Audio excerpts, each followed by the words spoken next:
tryna spin the narrative. She wanna act like I'm crazy. I got released from the asylum, so goddamn I got money. She tryna spin the narrative. She wanna act like I'm crazy. I got released from the asylum, so goddamn I got money. They said they sent the Reaper, so I sent mine. Except mine's a lady. Hey, Lady Reaper came to take your soul. Meetings went left, can't decide up on or go. She the type to come and show you how it's done. The content went from drama to the old chat having fun. We ran up all these views up, she go get it done. What's up, everyone? Lady Reaper took you out the vibe and show you what's behold. Don't you dare try to walk outside, man, it's getting cold. From the fact that asylum made it off the court. Lolcow, this the Lolcow Wonderland. Asylum and Lady Reaper came to turn up again. Check the clock, then check it again. Asylum come, you ain't standing a chance. Content, breaking in the dance. The mob said don't be afraid. I got options, but I'm here to stay. Mom said jump, don't be afraid. Hop off the porch, I'ma be mad. We came from the gutters in a wonderland. Asylum the man, don't you understand? Talk too fast and he take your hand. This the live stream where we take a stand. Two against y'all when we fight for fans. Middle finger up to the government. We hate the other side, so it's them who's gonna face the punishment. God won't judge us, but we'll judge her with his covenant. Had so many issues, I had a ton of it. She tryna spin the narrative. What's up, gossip and news? Like I'm crazy. I got released from the asylum, so goddamn I got money. She tryna spin the narrative. She wanna act like I'm crazy. I got released from the asylum, so goddamn I got money.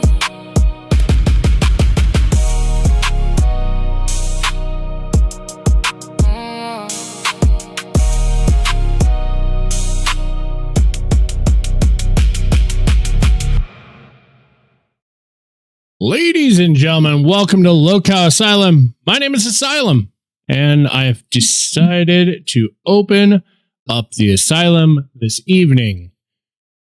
Those that don't know, we're also over on Facebook. If you search LOL COW Asylum, we're over there also.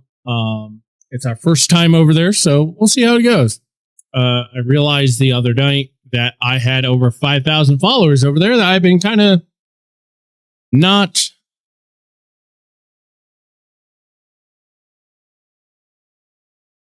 Right? I am going to drag a creepy woman this evening. It's okay. But I've totally forgot what I was about to say. It's okay.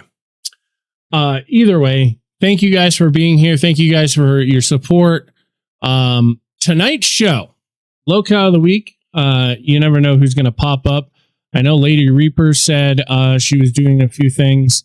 If you want to pop up, you're more than welcome to hop up in the waiting in live 2 in the Misfits Mafia Discord. And then at an appropriate time, I can bring you up. All right. Well, ladies and gentlemen, let's get down to business, shall we? Well, this evening's LOL COW of the Week, her name is Zoe LaVerne. Zoe LaVerne she was a famous TikToker and a music.li person. She was a vlogging and influencer in the of vlogging and influencer culture. She was active online. She's been active online since 2016. She's been canceled multiple times. But what I also found out, ladies and gentlemen, is this.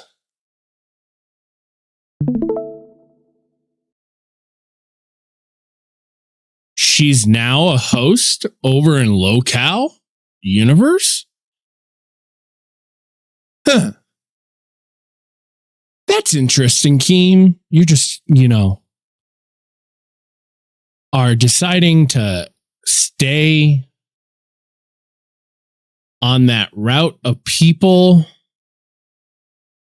that you want, I don't know. We'll get into it. I just found it interesting that essentially you have a PDF as a host over there. So, but you know, hey, that's your business. But guess what? We're going to drag her tonight because, well, I think it's time for her to kind of get used to how the LCU does things. If you're not a public figure, sweetheart, you're going to get a little bit of criticism. And tonight, I'm going to dish out a little bit of that criticism for you. So, all right, let's get on with it. All right. So, as I said, she was born in 2001. So she's what, 25 years old, going to be 26 this year. She definitely, I don't know what the fuck he was thinking, to tell you the truth, but whatever.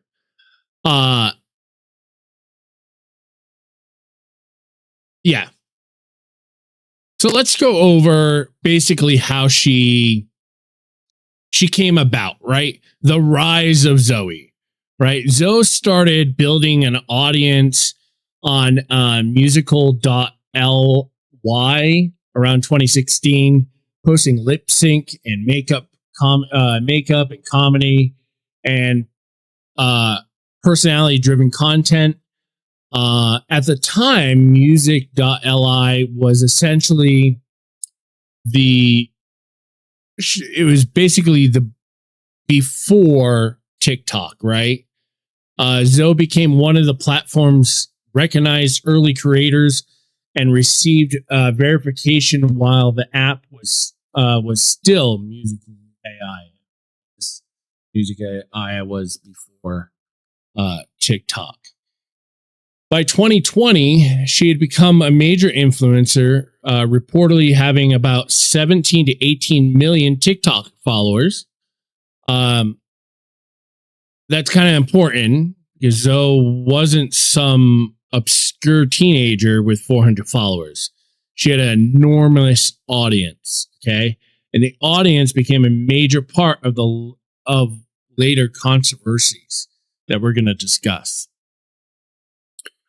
One of the biggest components of Zoe's early internet fame was her relationship with Cody Orlove. The pair online was known as Zody. Their relationship became content. They had a couple videos, YouTube content, TikToks together, public arguments, breakup, relationship advice videos. And fans became very heavily invested in whether they were together or they were broken up. The relationship effectively became part of their brand. 17 reported that their joint YouTube channels had more than 1 million subscribers during their peak. Okay. It's kind of where it kind of becomes a little messy. Okay.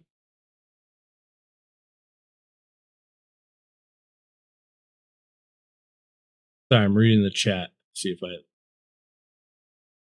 don't worry, I'm getting to it, gossip. Stop giving away my docket.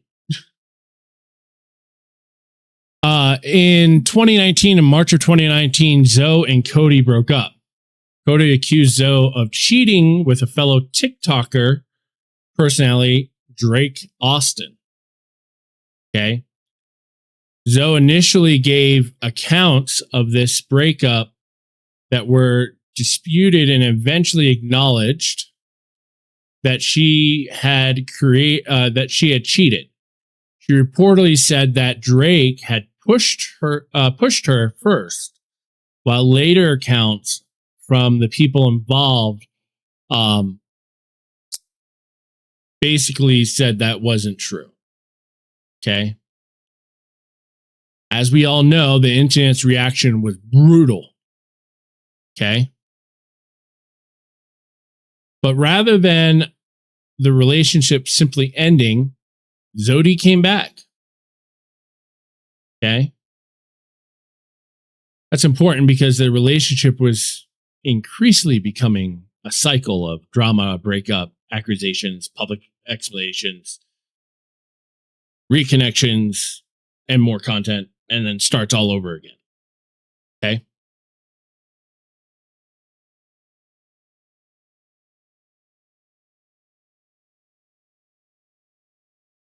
This next part, ladies and gentlemen. What's up, April, over on Facebook? Thank you for joining me. I appreciate you.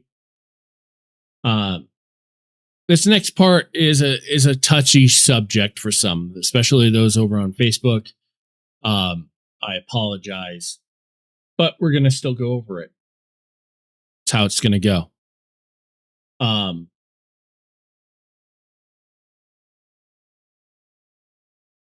We're gonna go over Cody's 2019 allegations. Situation became a little bit considerably more serious when Cody later discussed their relationship publicly. Cody alleged that Zoe had kissed him against his wishes and claimed that she had attempted to pull down his pants against his wishes. He reportedly produced an audio recording that supported the account. The allegations should be treated as Cody's allegations, not a judicial finding. Okay.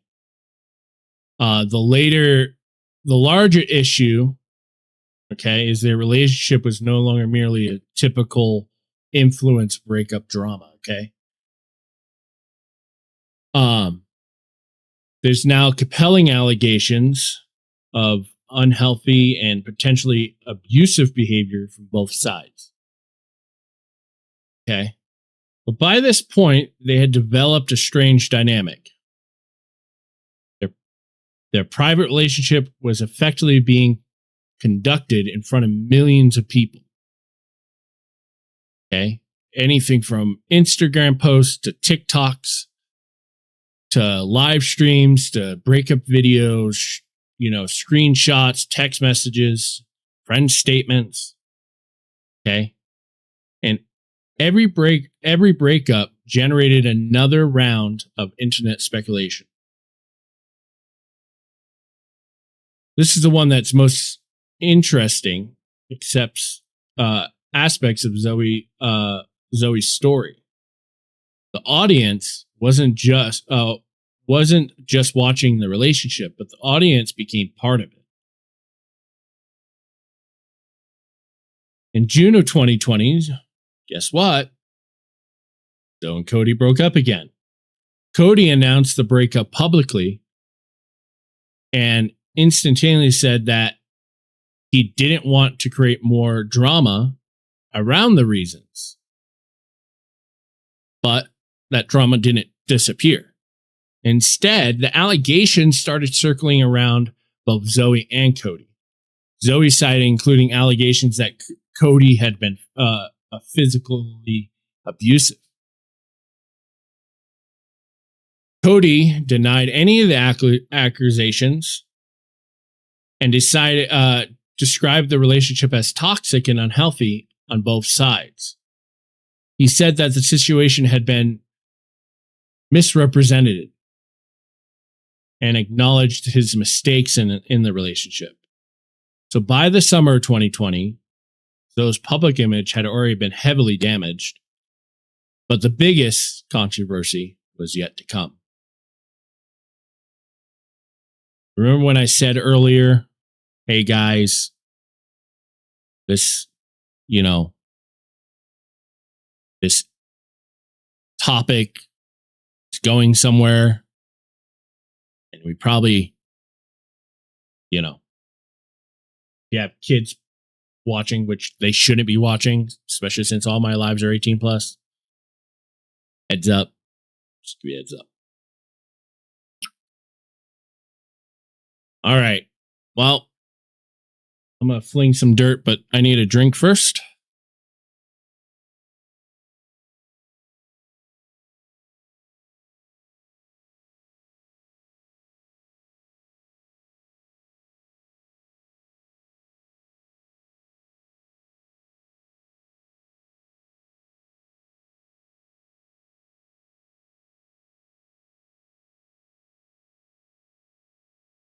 The event that permanently changed her public perception of Zoe. In late of 2020, a video surfaced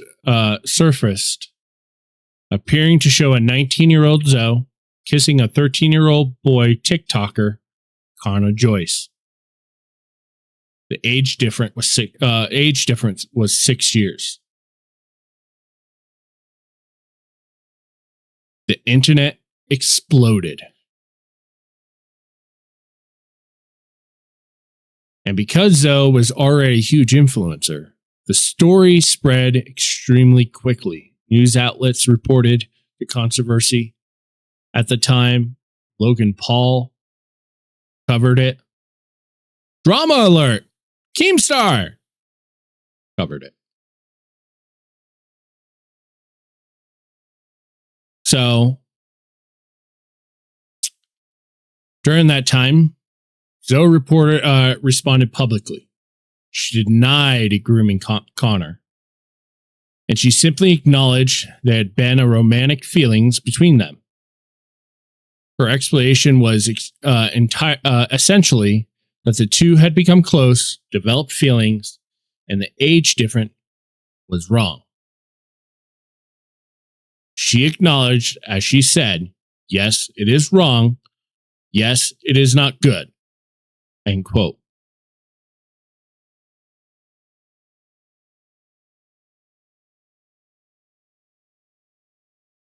Right? I guess he must have forgot a show that he did. I don't forget shows that I do. Okay, Keem? I don't. Like, why would you forget things that you cover, right? But whatever. She said that they stopped after realizing the situation was inappropriate. This created an enormous problem for her because the public wasn't simply hearing, this will never happen again. Okay. They were hearing an admission that the two had kissed and then they had been romantic feelings. One of the most controversial aspects of Zoe's response and was her criticism of the situation. She said that both of them had been in the dark place when they became friends and they caught feelings. This explanation was heavily criticized by the fans and by the internet. But here's the thing. Connor at the time was 13. Zoe was 19. Regardless of how the relationship was characterized, the age difference made the situation fundamentally inappropriate. Plain and simple.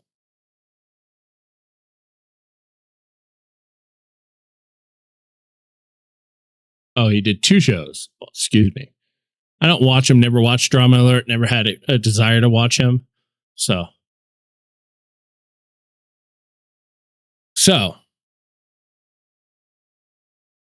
there's what I can say. And I can say this accurately, that Zoe admitted kissing a 13-year-old and acknowledged the age difference was wrong.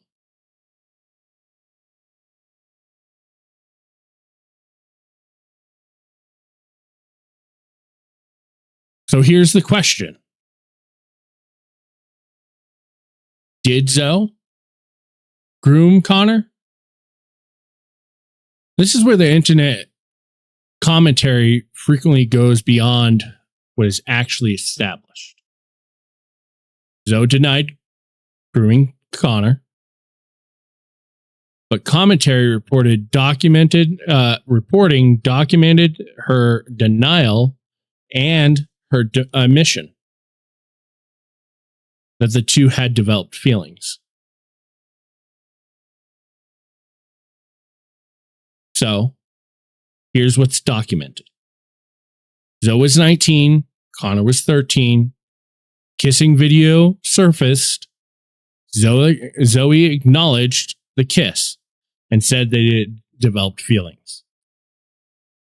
Here's what is alleged, that the relationship involved grooming or additional sexual contact.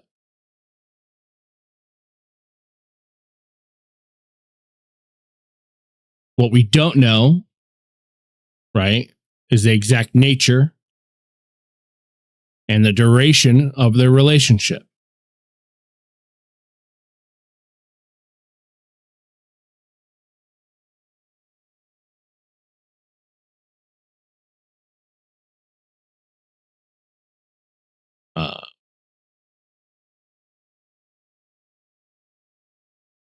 Let me pull up a clip.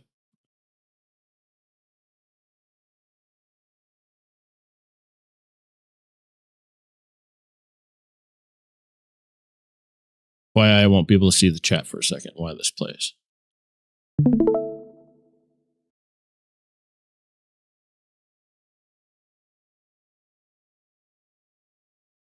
Y'all the truth and tell y'all that, like, a lot of people are making this out to be something that it's not and making it to be worse than it seems, by calling me a groomer and a pedophile and everything. So I didn't groom Connor, not like, wouldn't do that to him. Literally love Connor to death. I wouldn't do anything to Connor ever without consent. Connor and I both consented to kissing.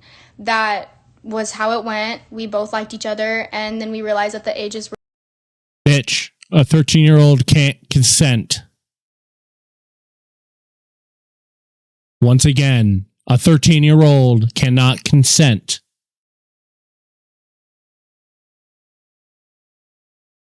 Were too different. Nothing happened between us besides kissing, and I'm saying that now, like, I'm really sick of people thinking that we did other stuff besides kiss. There's a video going around of people saying that it's me and Connor, and it's like of these like two people doing something like nasty, and that's not us. All the videos that were leaked of Connor and I were us kissing. It stopped months ago. It hasn't been a thing for a while now.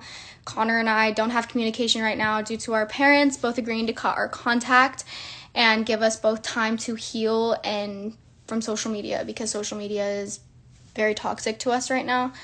And we're both just kind of hurting. We're trying to like laugh off the situation. We were moving on from it and just like going separate ways, breaking contact just to move on from it. And then the videos got leaked and it became a bigger issue, and it became something that it wasn't supposed to be.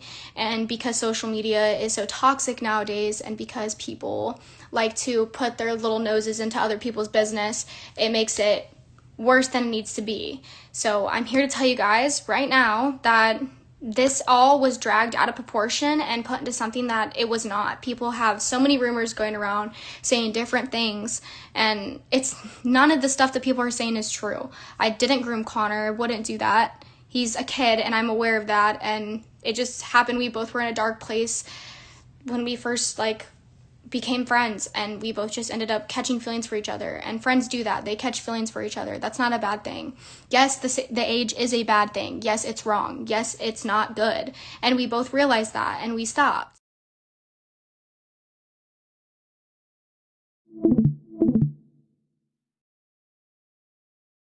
Really, so? Again, ladies and gentlemen, this is your new bus host. Okay? This is your new Lolcow bus host.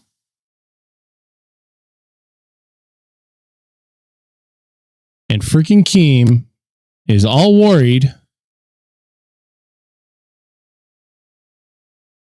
All worried about a small little community on the other end. Gotta say. Really, Keem? All right. So Connor in 2020, the Connor statement, right? At the time, Connor reportedly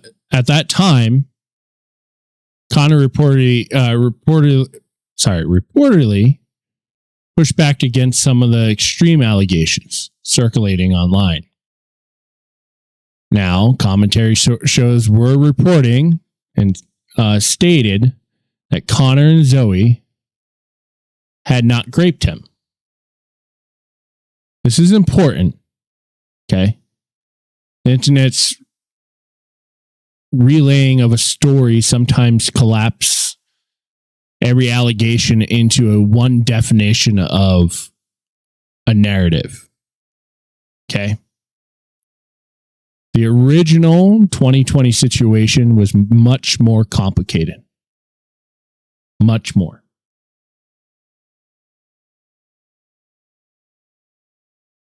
Here's the thing. Well, guess what, ladies and gentlemen? I have the Connor reaction. Shall we look?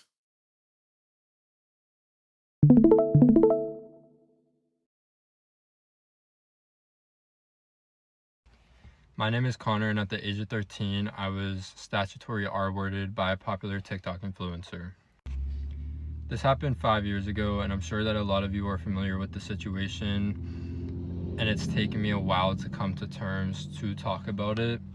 I do want to start off by saying that a lot of the things that you see on the internet of people coming out saying that they were also victims of Zoe, or also that they were involved in the situation in any sense, trying to claim that they underwent any sexual or romantic abuse through her, are completely false. One thing I won't discredit is her being inappropriate on the phone with other minors, saying inappropriate things, or let alone just manipulating other children. But I can confidently say that the extensivity that it got to with me, it has been with just me and no other children. It's taken me a very long time to talk about this solemnly because of the backlash I have received from the media, because I still am in high school and I still am a minor. But third of all, because I was trying to press legal action against her, and I didn't want my case to be tampered with due to my social media posts. For starters, I was a fan. I did join her fan base in like 2018. I had a fan page and everything. And I went on a tour stop in Washington, D.C. in 2018 to meet her for the very first time. Now, at the time, there was a lot of other influencers on this tour. We went to solemnly take pictures. Like, it was for fans to meet their favorite creators. Now, over the time of 2018 to 2019, she would talk to fans that I ended up becoming friends with. We had mutual friends, and I was then introduced to her through, she added me on Snapchat, and we would talk every now and then. It was all kept to a normal, cordial level. Now, in August of 2019, she had a tour stop in my hometown that I went to, which I went with two of my friends, and after the show, I was talking with her. She brought me upstairs to see the venue. It was more of a secluded thing from the rest of the people that were there to attend. I also attended another one in December of 2019, so by the third time of me meeting her in person, she knew who I was just based off of seeing me. Now in 2020, I still was keeping it going with this fan page, and I had a lot of mutual friends that talked to her, and we would all FaceTime and group FaceTimes, but slowly it started sectoring off to just private FaceTime calls between the two of us. In April of 2020, things did start to get a little more personal. It was causing issues between her and her ex-boyfriend, Cody. He was concerned about things, all of that. Now, my birthday is on May 10th, and at the time, it was COVID, so I was having a drive-by birthday party past my house. My mom had reached out to Zoe to see if she'd be able to make it out here because she knew how much I had idolized her and thought it would make my whole birthday if she was able to come here to surprise me. It didn't end up working out, and she came out here on Memorial Day, which was only like a week or two after my birthday, and things were a little uncomfortable for the time being, but everything was normal. Now, it was about 2 weeks later, the first week of June, when her and her ex-boyfriend had broken up, and she was in Tennessee at the time with her friend Amber, which then they both drove out here instantly to come visit me. Now, I was under the impression that they were only coming to visit for a week, but because they had both just gotten fresh out of relationships, they both made the decision to move here for a fresh start. Now, prior to her coming and visiting me, she did discuss with me on the phone that she liked me. I thought she was messing around. I thought it was just a funny little prank. She told me that she liked me and that when she came to visit me in May, she wanted to hold my hand. She wanted to, you know, kind of be more intimate. Now, at the time that she had came here, I had just turned 13, maybe a week prior. I had a very close friend group at the time that I would talk to, that I had voiced about being a little uncomfortable with the fact of knowing that she liked me and her still coming here.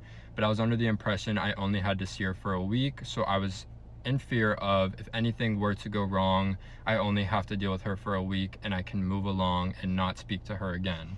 Now, because she did make the ultimate decision to come and move here, we continued to get closer and closer and closer. Now, in June, she did kiss me. She did start to get more personal. She would try to seclude me off from my friends, from my family, try to get me away, whatever. Now, if you were on social media back in this timeline, you could see that I defended her for everything she was ever accused for, canceled for, etc.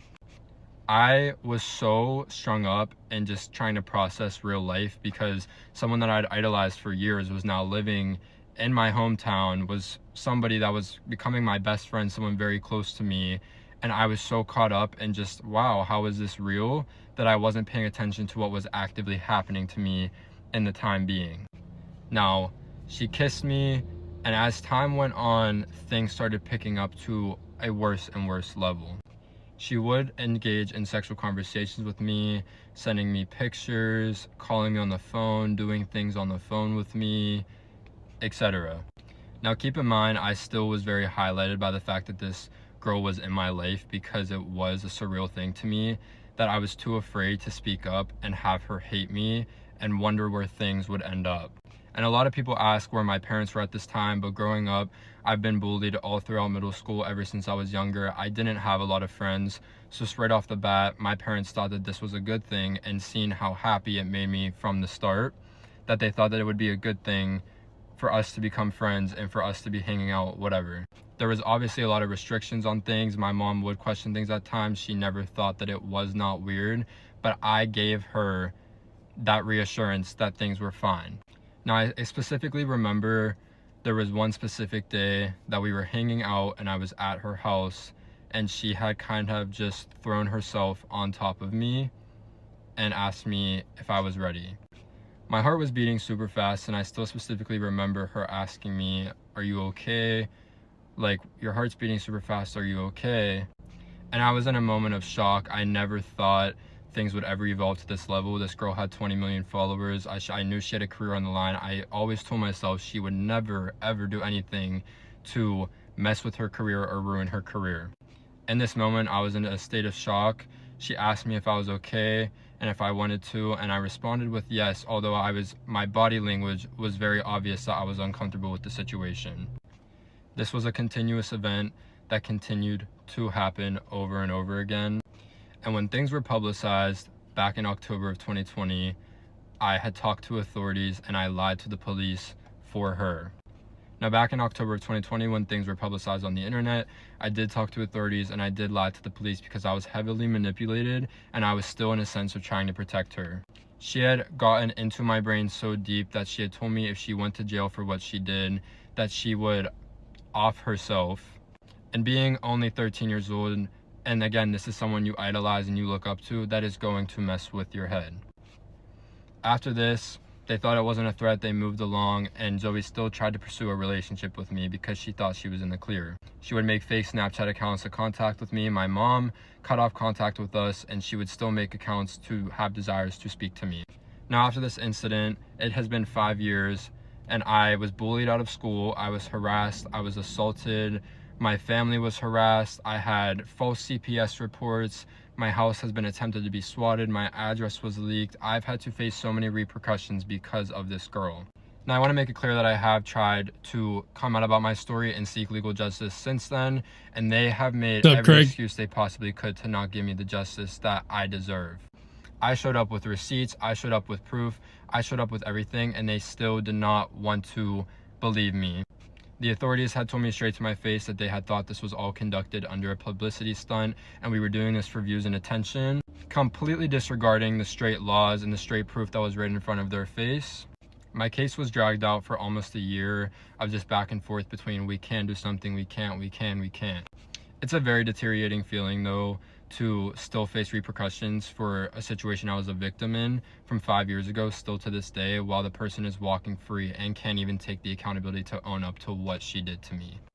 As well as her friend Amber that lived here with her told me that she would testify for me and speak out for me because she lived there and watched everything happen and then proceeded to ghost the police and ghost me and not help me with my case, period. Now, I will be making a part 2 to show all of the evidence that I do have to back up my claims, because these are very serious allegations and I'm not lying on anything that I'm saying. If you take a rewind back to lives that she had went on speaking about this back in the timeline, it is very obvious that she is guilty for a lot more than she was speaking about.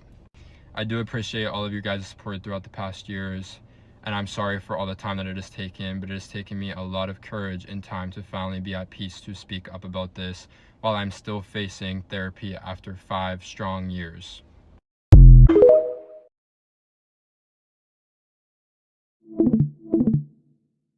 All right.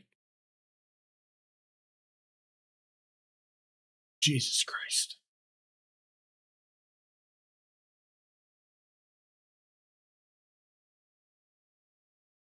What's interesting about this now, and Keem, this is more for you, right? You've now brought this person that's accused of this back into the spotlight. You didn't just bring her back into the spotlight. You also brought him back into the spotlight. And he doesn't deserve it. Right? You hiring this person to be on Lolcow bus has now brought her back into the spotlight. It's fucking ridiculous. Absolutely ridiculous.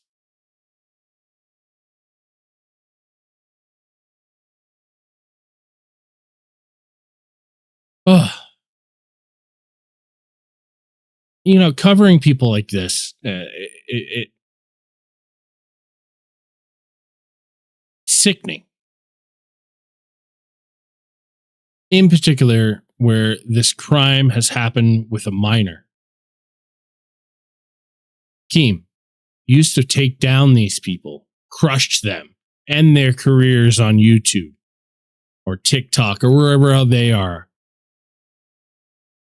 And now you're giving them a job. You know, you made an announcement earlier in the day. Let me see if I can grab it.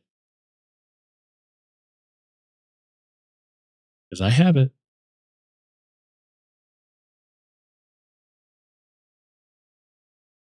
Says, LCU fans, Keem gives us Lolcows.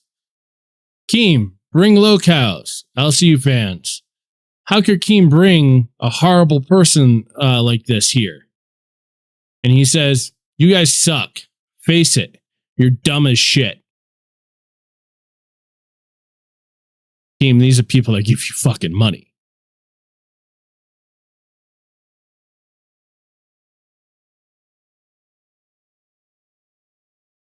Absolutely. I'm going to pop up. Let me go back down.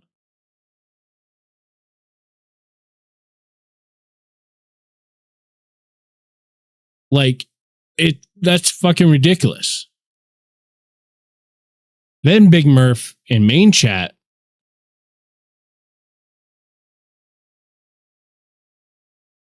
says, guys, do you think, do I lower my ethics to make bank on bus with this fucking weirdo? Or do I keep my integrity and walk away?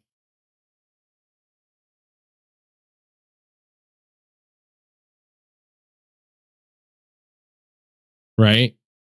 And then she asks, I really asked him if she graped on that kid. And he told me, well, we'll talk about it. Nah, homie, you tell me now. She goes, I'll leak DMs on Cash tonight. Right? And then she says they left right after I said I wanted to be taken off the show.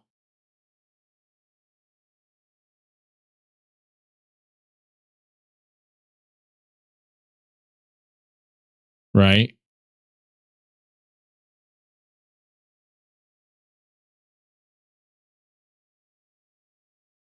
Like, really? Team, I don't know if you're desperate. I don't know if you're something's wrong in your goddamn head. Or you're just plain old fucking moronic. One of the two saying,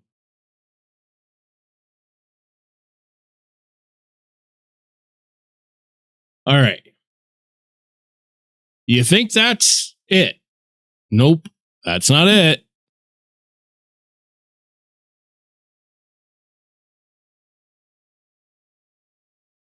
Well, in early of 2021, Zoe announced that she was pregnant, ladies and gentlemen. There was immediately another wave of internet speculation about the child's father because of the previous Connor controversy.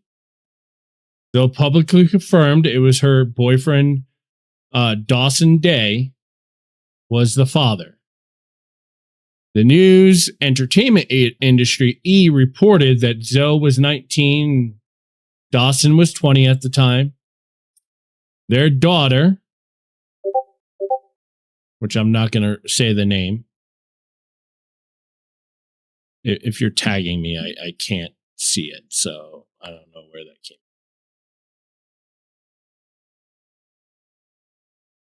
from. Actually, what I should do is this, so it doesn't.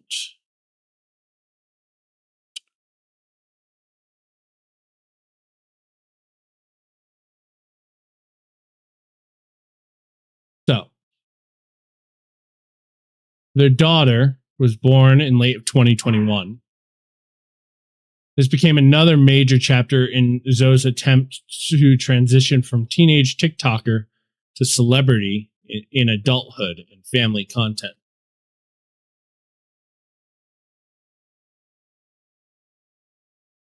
Yeah, absolutely. T-Bree, if you want to, when you get home, pop up, you're more than welcome. Eventually, I'm just going to open the panel and whoever wants to pop up can pop up. Well, here's the thing, ladies and gentlemen.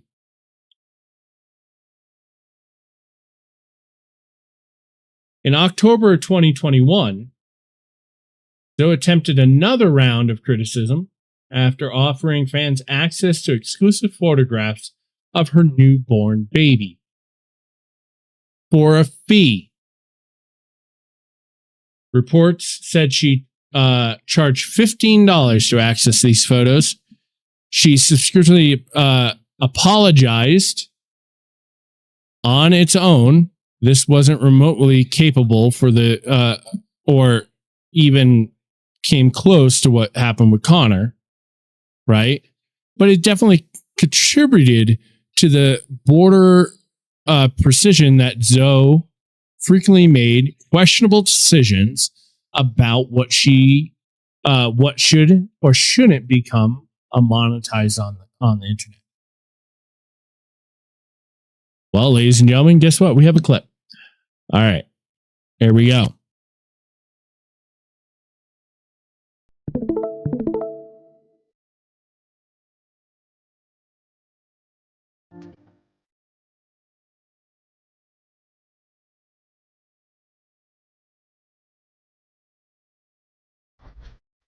This my baby.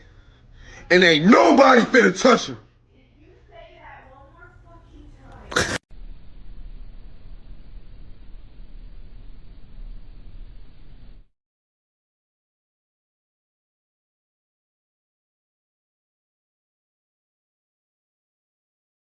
So, if you look, the New York Post covered it. right?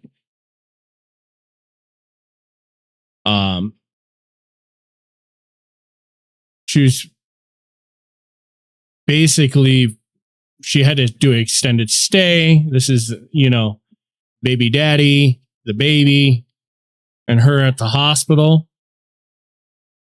It's a cute baby, though. I kind of, well, you could see stuff. If I can see it, you can see it. It's a cute baby. I do have to say, I kind of feel bad for it now. But, to each his own. These are pictures off her Instagram. But, like, really? Really, motherfucker? You're going to sell your kid? You're going to sell your kid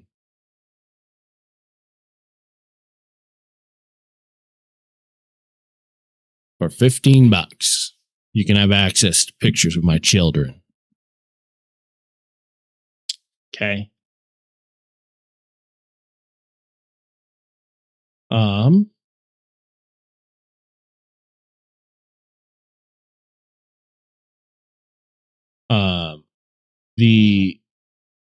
So yes, I guess he did do two shows. He did one about Mike Tyson and Logan Paul, Mike Tyson, and again her, and then he did one about this person could go to jail. It's kind of ridiculous, guys. Like, again, ladies and gentlemen, your new bus hosts, right? Again. Oh, all right.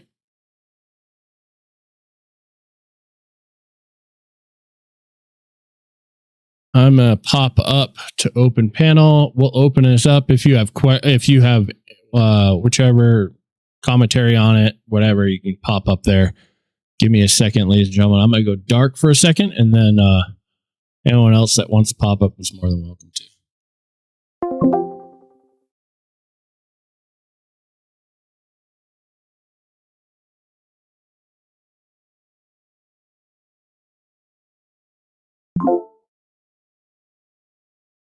I'm coming, guys. It's okay.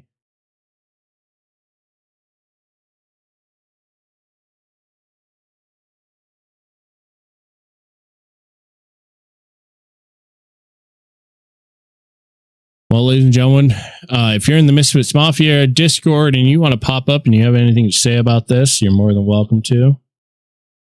We're in the open panel spot of the Discord, so you can just hop on in.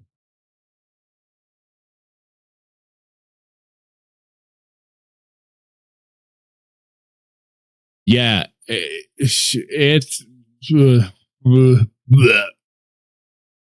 like that. It's ridiculous. Like, why? I don't get it. I don't get her. I don't get why Keem wants to hire her. She got hired as a host over in the LCU, Lolcow universe. Like, really?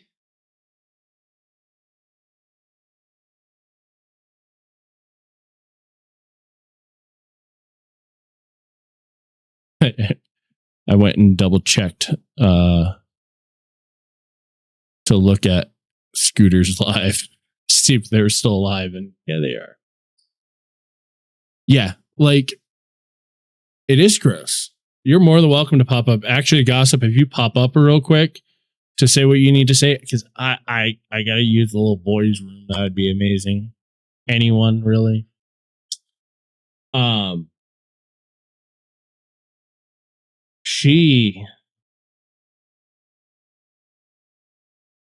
I like what's going through his head. Like, I want to be a fucking hole, like a freaking fly on the wall over there. What's up, Stallion? My bad. I turned my sheet thing on. Give me a second. I turn your thing down. Seems fucking crazy. Bottom line. Absolutely insane. I'm glad you're here because I have to use the restroom. I'll be right back. You're welcome. Gossip. Let me tell you, I think Keem's lost his bloody ass mind. This is what my thing is, and this is the issue. He wants Lolcows, right? You know, you have Boogie who fakes cancer. You have Fupa that doxes. Yep. Yet And now you got this? You want a platform, a known pedophile that has been put on who he has covered twice. Every YouTuber in the world has put videos out on her. Yep. And you're basically saying, well, oh, I forgot about the story. No, because you covered her twice. When you said the name on Melkers, Tater basically said, oh, wait, she's the pedophile one. Yep. The whole chat rioted about it in several shows. But, oh, don't worry. It's fine because it's Keemstar and he wants the worst of the worst in the LCU. Well, he's definitely got the worst of the worst because they're also doing aren't they saying, like, I heard there's racism shit going on over there. Yeah, there's racism. There's racism, homophobia, transphobia. You think of it, it happens over there. Right. And now today on live, it was all about SA with Phantom and all this other bullshit. Like, what the fuck is the LCU turned into? I mean, listen, at that point, Phantom, if you're watching, just leave. Yeah, just leave. Right. At this point, it's not worth it. It's not worth being over there. I mean, hell no. I mean, Stallion, you were a host over there at one point, weren't you? No, I was not. I tried.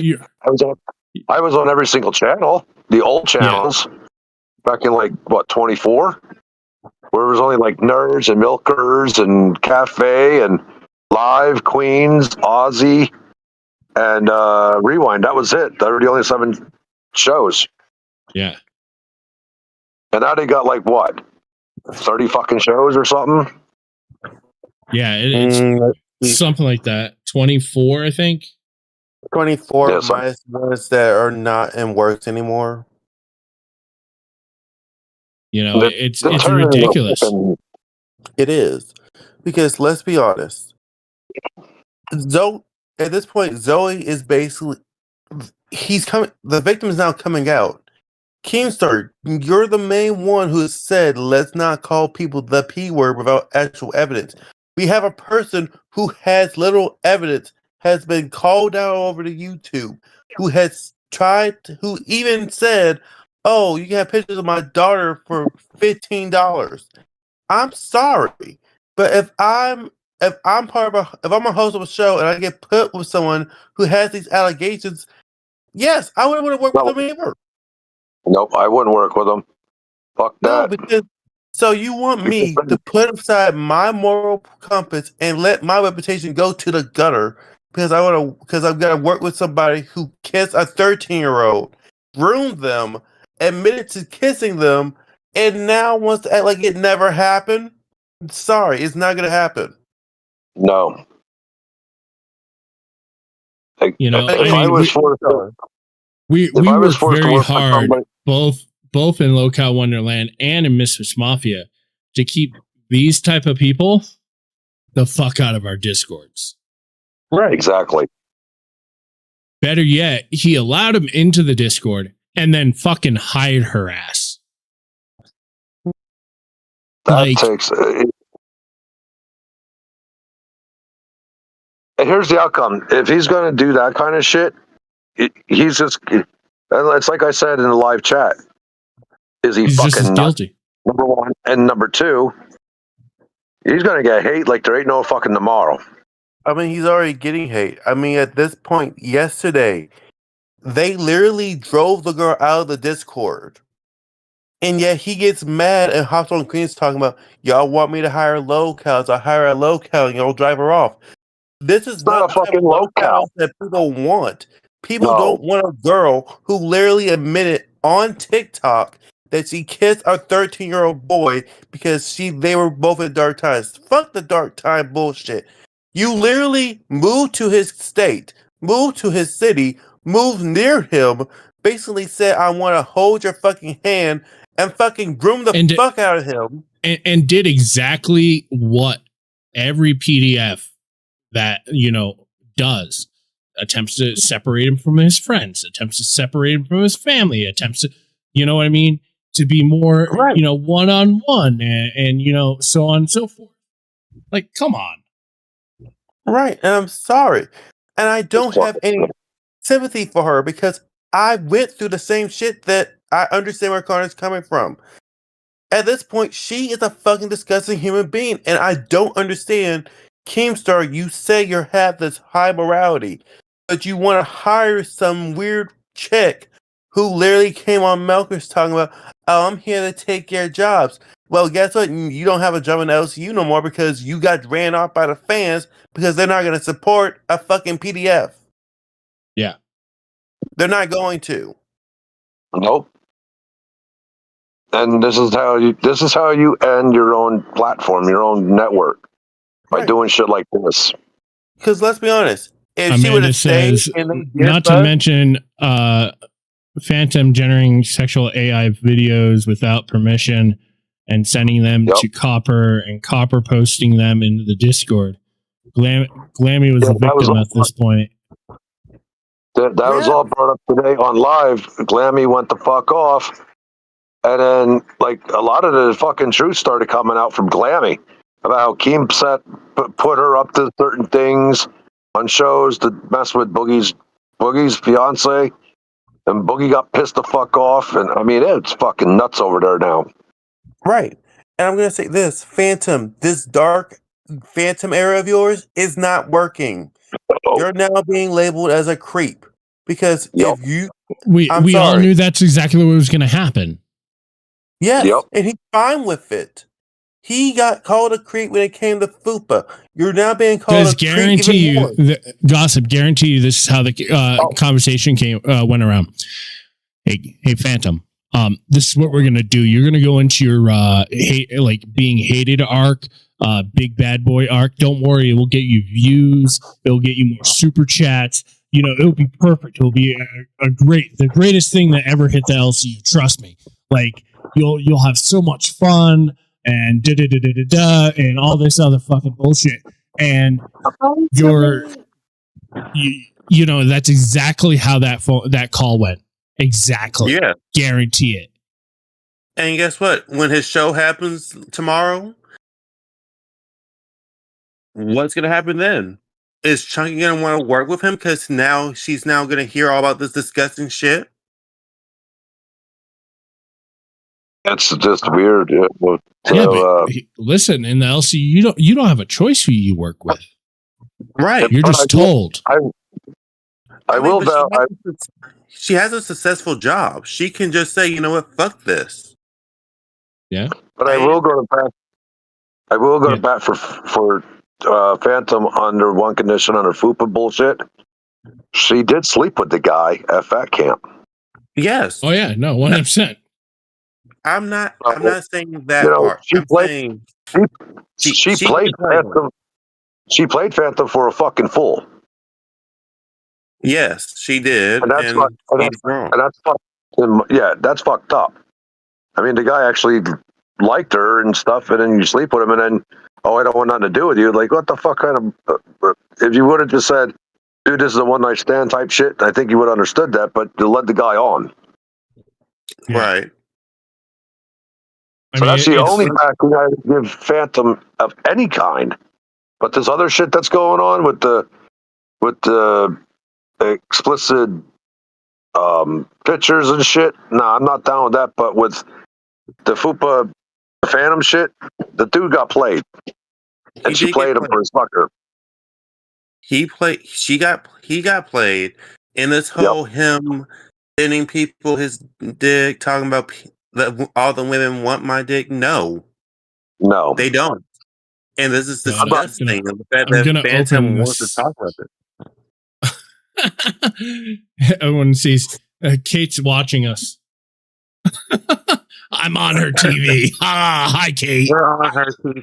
We have infested your house, Kate. We're on your TV now.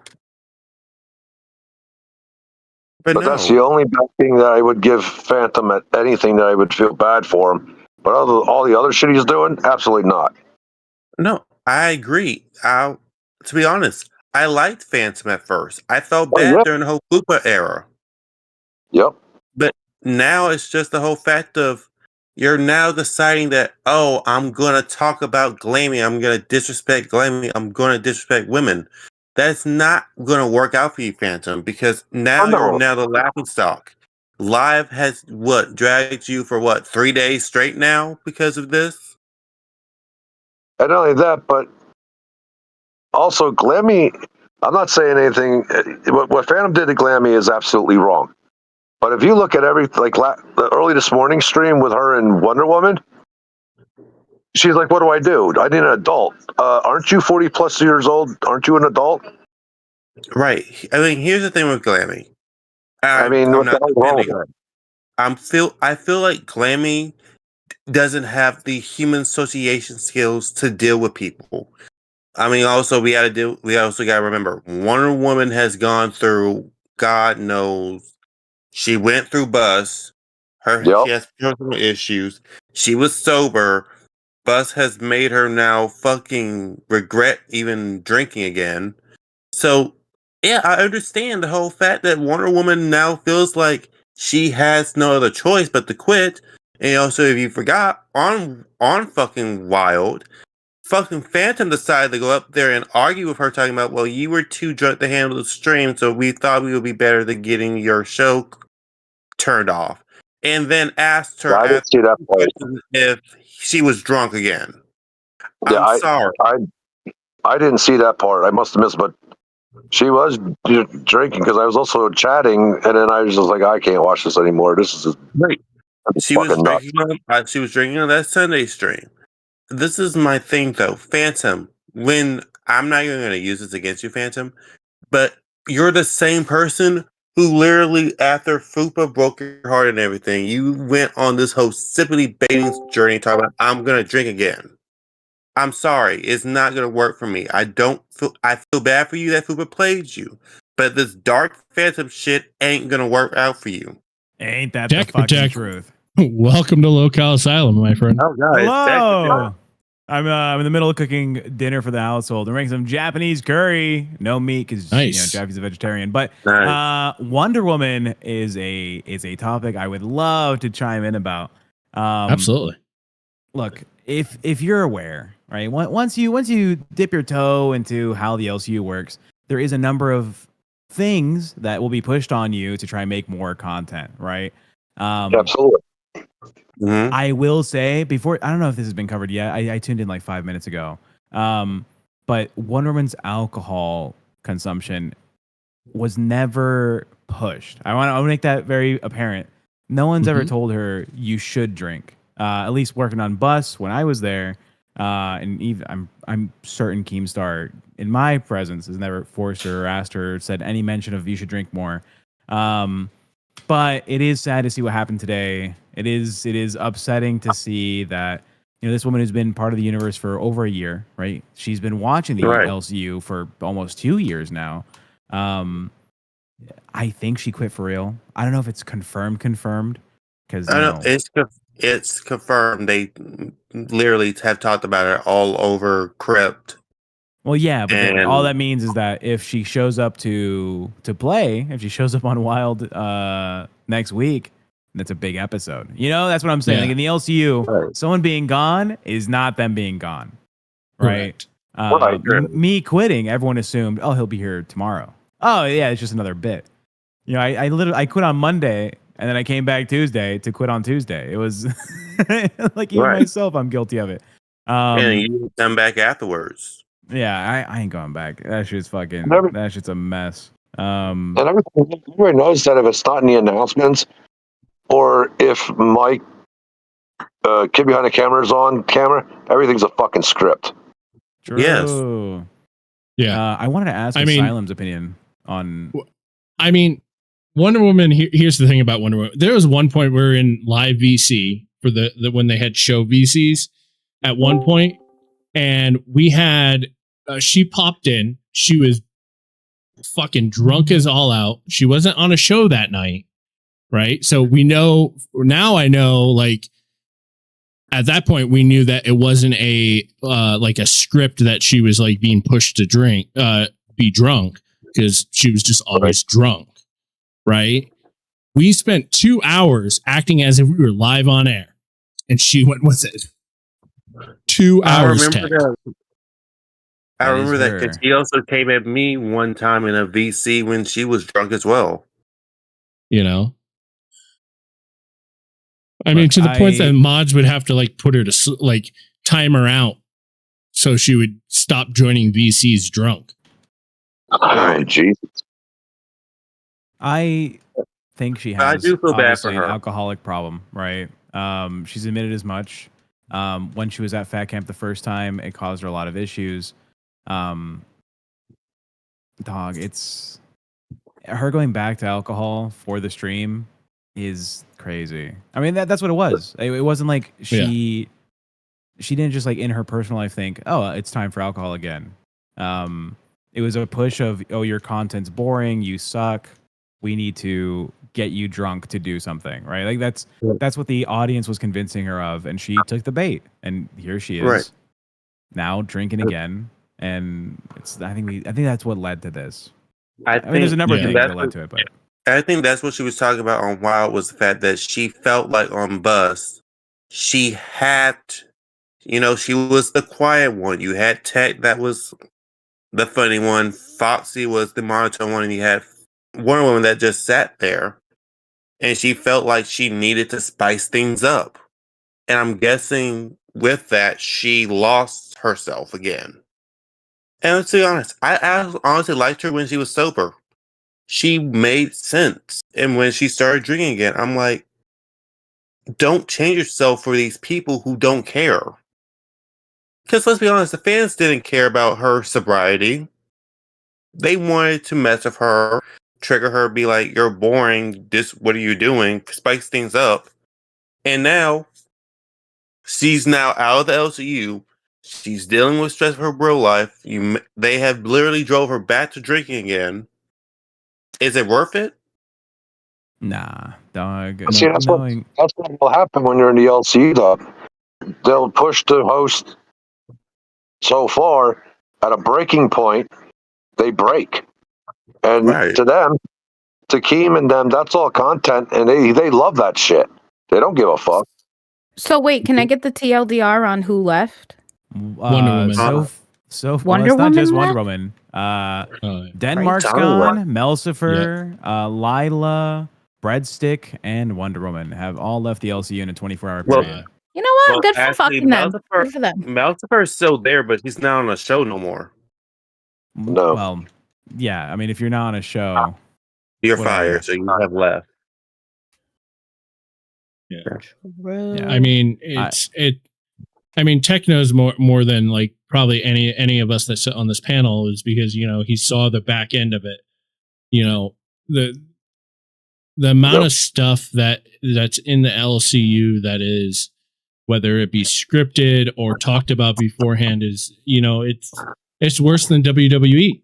It's worse than wrestling. Absolutely. Well, here's the thing. Also, when you watch the shows, you already know the shit's fucked up and scripted. Keem, in my opinion, Keem thinks that people are dumber than dicks, and they're not. You watch a show, and you know that they're all fucked up and scripted, and they do stupid shit, and it's all about the money anymore. Now, Keem went and said on Jester, it's not about the money anymore, it's about content, but then you're getting rid of the B circuit because they're not making any money. And I stated this in Jester's, I think it was Jester's chat or one of the chats. You can't have it both ways. You either want the content or you want the fucking money. Which one do you want? Well, I mean, I think you can have it both ways. It's just the thing is, the skill of entertaining an audience is hard to acquire, right? It's not meant for everybody. Not everyone can maintain a 1,000+ audience and still make money off of the performance, right? Right. I get that. I think even Tater on, was it fucking Rewind? She was saying, Yes. Someone was defending me. They were like, "How the fuck did Tech get everyone to hate his ass, but also send him money?" But I've, for those that don't know, I've been in the game for a decade, right? I've been doing this off camera as a faceless YouTuber on a different channel for years, and I had a whole Twitch thing. So me coming in is different than let's say a Melcifer or let's say a Wonder Woman. They're fans of this style of content. They come in expecting well, because I know so much of how they do it that I'm going to be able to do it. And so Keem kind of just understands that his staff is not capable, and that's kind of mean to say, but it's he would never expect Boogie to go live and not make $500. Yeah, right. And provide content. Yeah. He's gonna make money and he's gonna provide content. He has to because he's Boogie, right? Same with Copper Cab or Tommy C. They have to do these things. Yeah. I mean, look at yesterday's stream for live, right? So live started out with less than 600 people. Yep. And then That's all of a sudden, embarrassing. when they got the redirect, it was up to 2,000. Yeah.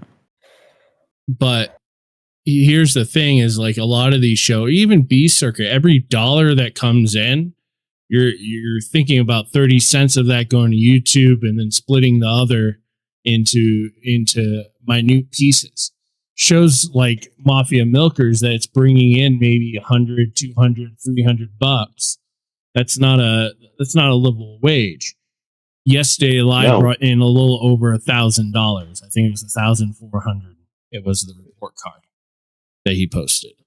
I don't understand. I understand content also can equal money, and the best person to ever look at for that can make content and also take the hate donos was Becky Boop. She had it down to a fucking science where everyone hated her, but she made fucking bank off. I think it's a good time now. Becky's been so removed from all this that we should kind of voice the truth of that narrative. Becky Boop is historically a strong figure for taking hate donos for profit or whatever. The queen in the LCU is actually Amberlynn Reed, and that bitch was only there for 4 months. True. That's true. Looking back at the actual money made, Amberlynn Reed made double what Becky would make in hate donos. If I made less than $1,200 a day with Amberlynn Reed, it was a bad day. Right?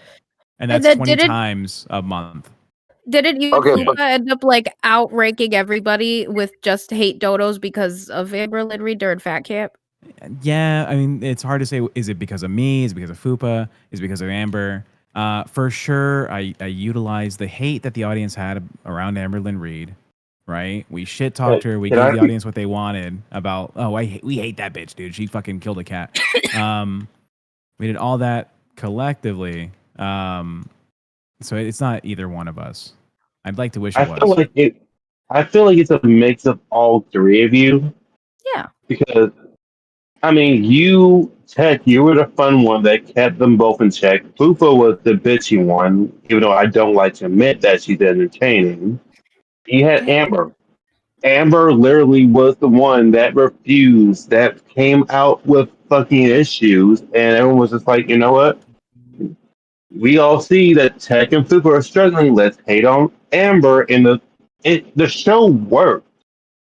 It actually worked. And then they got rid of the show. They put Booster, Angel, and Cat Lady on there. I love Cat Lady. I do. And then that show went off because not Booster, but fucking Turbo doesn't know how to run a show. Yeah. Buzz had to be reset again, Yeah, and then again. I went live for a little bit during the Wonder Woman quitting moment, and I made a comment that other people seem to agree with. I think Wonder Woman could be entertaining. The issue is not that she's boring. The issue is that her audience capture is not what the LCU should be. Right? She's built for like, imagine a wholesome morning show where you have a lady going out to her farm and checking on her fucking cows and the horses, and we can see her like milking something, and not a man. Hopefully, that's a different site. But if we saw all that, I'd fucking tune in. You imagine how nice it'd be to get my morning coffee, and there's just like a bunch of dogs running on a prairie, and she's like, "Come here, Husky," and then that's fucking sweet. And maybe I feel like because she she's do better with like long form content, like vlogs, like video, not live streams. I like agree. vlogs of her life, and, like what she does on the farm. Yeah. I definitely would agree.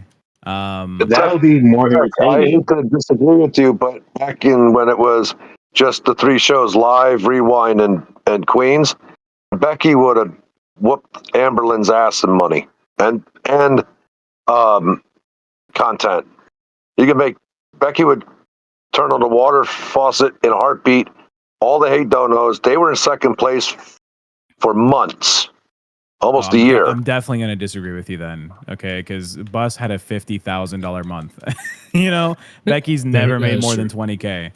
Bus in its prime was like my go-to every day. So same. I think I have to agree with Bus at one point was making almost 10K on just ad rev, right? From people watching the streams post live.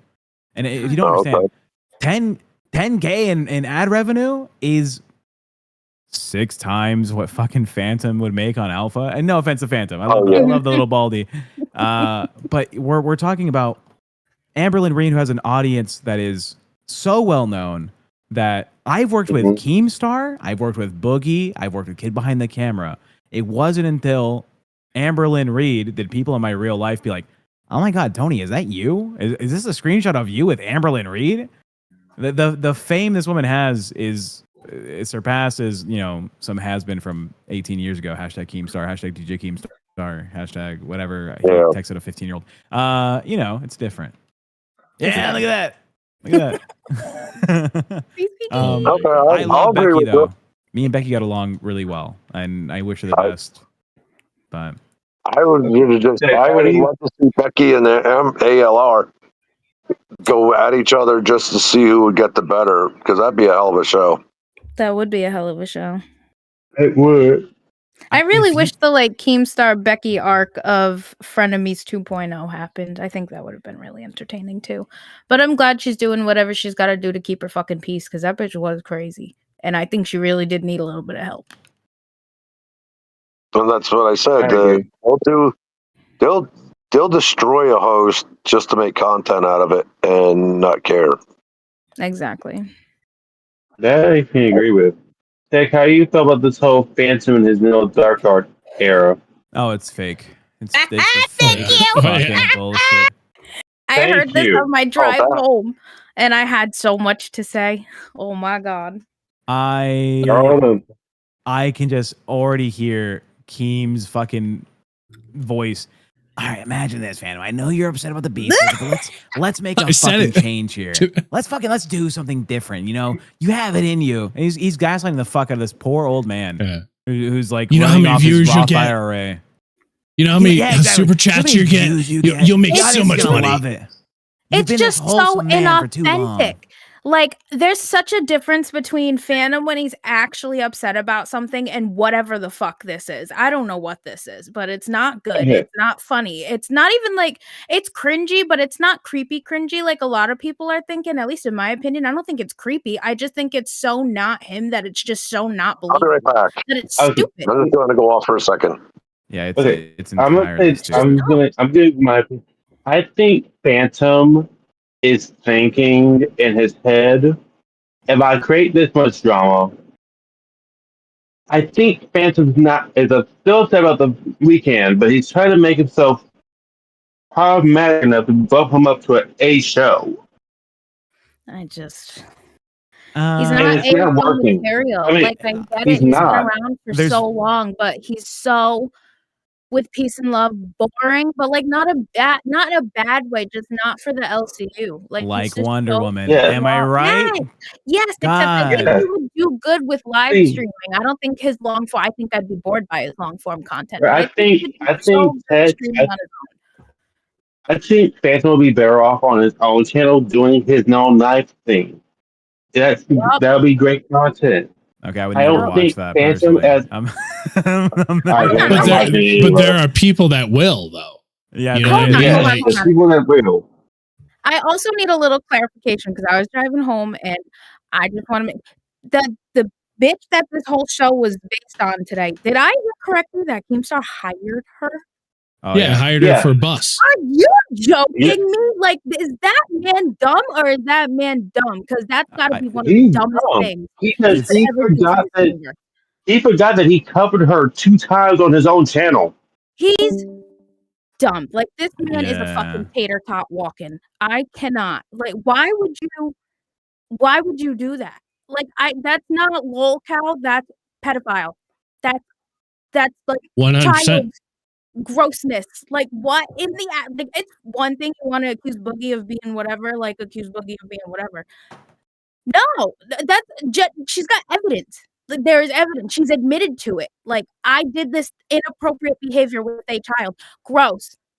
That's fucking gross. Why would you want that anywhere near your community? You've got all these like Voldemorts that you say are so dangerous. And am I crazy? You're not I crazy. think I'm pretty logical with this. That's just fucking stupid. That's dangerous. Like, that's gross. Like, I genuinely don't have what, like, that's fucking disgusting. That's disgusting. Yeah, I've been doing my research into who this woman is and was. I don't understand because just her name. Put her name into the fucking search bar, and you get everything. There's no need to go further. It's like no front page. I forgot about her. I forgot about I did her it. until you sent me the thumbnail. Yeah, I did an entire deep dive on her, and just the amount of shit that she was either alleged of doing, being like Connor said in his video that he did, of like her being on the phone with underage people and saying things on the phone with underage people. Like, it's fucking ridiculous. I mean, come on. Keem did 2 entire shows about her. That's like a line. Like, there is a line, right? And he went from like teetering the line with the LCU to like jumping over it and then running into a field. Yeah. Like, that's not, ew. I would have never, not that I want to say I would have never thought that Keemstar would do something like that because it is Keemstar at the end of the day, but like, ew. Like, why would you? Why would you do that? You fucking idiot. My God. If you've gone on end. if you've visited the Lolcow Live Reddit, amazingly, there's a post that's still up from a video from 4 years ago where Keem is just like in the DMs with like a 15-year-old girl. I am on Reddit, so yeah. I don't know if you guys want to check that out or if you've seen it. When I left the LCU, someone told me, how much did you know about Keemstar? And last week I started covering, I think it was this week. I was like, let me look into Keemstar's history.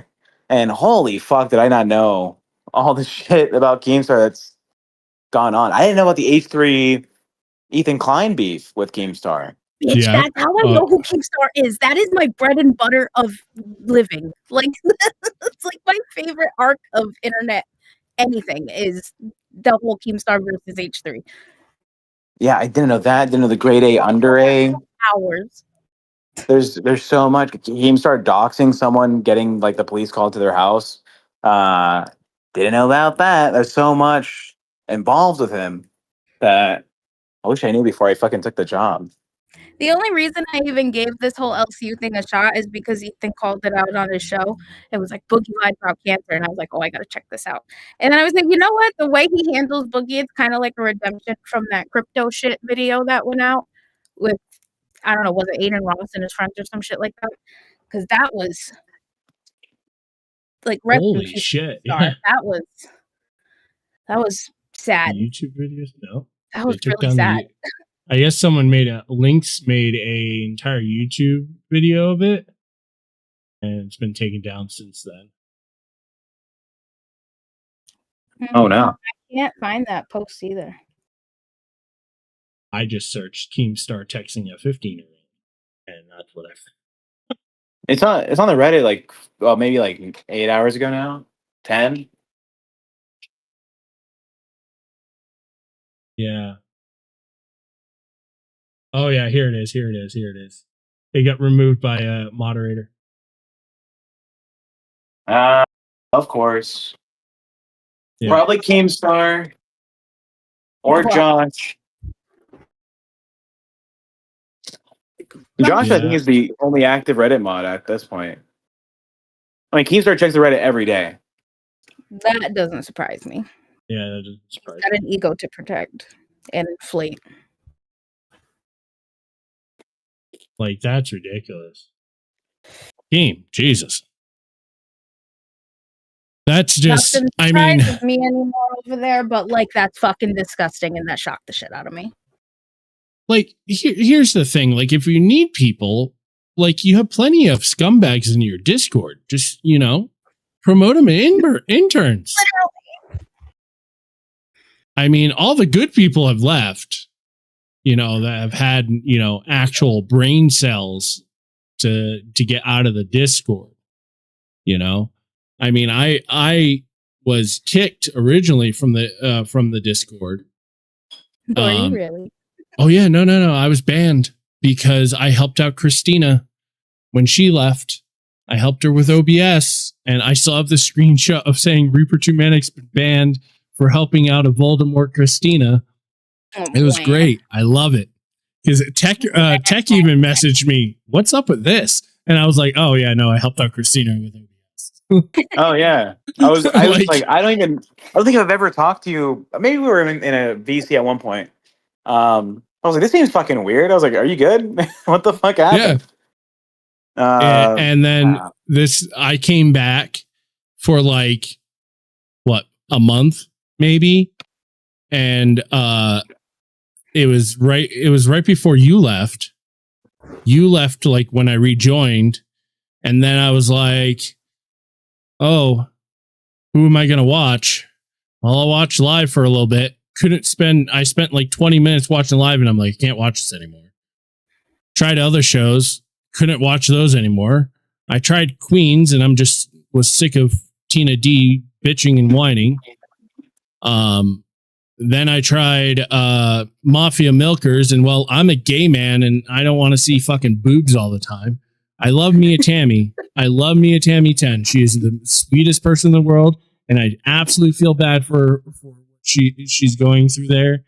But I couldn't watch it. And then I was like, oh, I'm part of Scooter's server, and I know Scooter made a new server, and I was like, oh, that's cool. So I started commenting on a couple of Scooter's lives, and he's like, Asylum, get up here. And I was like, oh shit, well, if I wasn't banned now, guess what? I'm gonna be banned next. The best husband in the world. He got me a Kool-Aid. A little jug of Kool-Aid. Mine sends me pizzas. But I joined the live, and then I was like, why the fuck am I in a community that all they do is attack each other and not help each other? And I noticed Scooter was making a good community that, helped lift up other streamers and smaller streamers. I'm a smaller streamer. I have like fucking, what am I at now? Like 200 subscribers now. Like, I'm really small compared to, people. I mean, I have 5,000. 7. Hey, we're small creators. Like I have 5,000 on Facebook, but that's a different story. that's Facebook, and who goes live on Facebook anymore? I do still. I mean, on like my actual Facebook and not like my gamer Facebook thing. I mean, I got a lot of friends, but that's just through. And I got things for a kabillion years. And I got 2.8K. But here's the thing. This was the difference, is that us smaller creators and creators like Tech, which are, now congratulations on the 1,000 subs, by the way. Congratulations. Thank you. These bigger creators like Tech, like Scooter, like Roxy, like Cat Lady, like, and I keep listing names. They're amazing just to be able to say, I mean, amazing that freaking Tech decided to hop up on, my little show that's broadcast to, what am I at? Like 10 people? Yeah, 10 people. You know what I mean? I think now that I've seen Tech on more than one show, I'm going to throw him in the Sims 4 house for Misfit Mafia. Wow. I'm throwing him in there. Throw him in a streaming room, but you got to make sure he has an uppy cam, though. Oh, no, everybody has lots of weapons, and I locked us all in a basement. Oh, God. I just want to see what happens. Poor Cat Lady got beat the fuck up by Gigi. It was crazy. But my point is that, like, this is a community that's helping everyone, right? And not just sitting there ciphering money off. Yep. Absolutely. I know. Yeah, I had my own reservations about Scooter's project here beforehand because it seems like a competitive little thing with the LCU, and I was like, I don't really want to dip my toes in the violence, at least not for like a couple months. But watching the streams, it's like, oh no, it's genuinely just like, I want to be positive towards other people. I want to see them grow. I want to see them do well. And so, sure, I'll check out the fucking Asylum stream. I'll check out the Cat Lady streams. I don't watch Roxy, but that's a different thing, And it's nice. It's nice to be here. Yeah, it's a nice. I don't know. I find it to be a nice community. Even like the fans that are not streamers that are here. I mean, I sit in VC and I work throughout the day. Or I'm working on a project for Scooter, Keem, and people pop in. Oh, how are you? We have this person that pops in every day now. She's from France, and it's absolutely amazing because today we spent 2.5 hours sitting in the work room, just doing our job. I was getting ready for the show, putting the docket and stuff like that, and she just sat there. But it was good because we were both able to get our work done. It was basically body double. Hell yeah. So that's cool. I wish I could do that, but I work with so much like private information that I couldn't do that. I'd get in a lot of trouble actually if I did that. So what about getting Iceman in here? What do you guys think? Ugh. I mean, that's not my channel, so I don't care. If he puts on some clothes, never mind. No, just stop there. I understand. It's not happening. I was gonna say it's not my channel, so like, don't listen to me. Yeah, no, I can't. I can't convince Iceman to wear clothing even on my channel, and we're supposed to be best mates. I have his gang sign tatted on my chest. Even myself, I can't control that motherfucker. My goodness.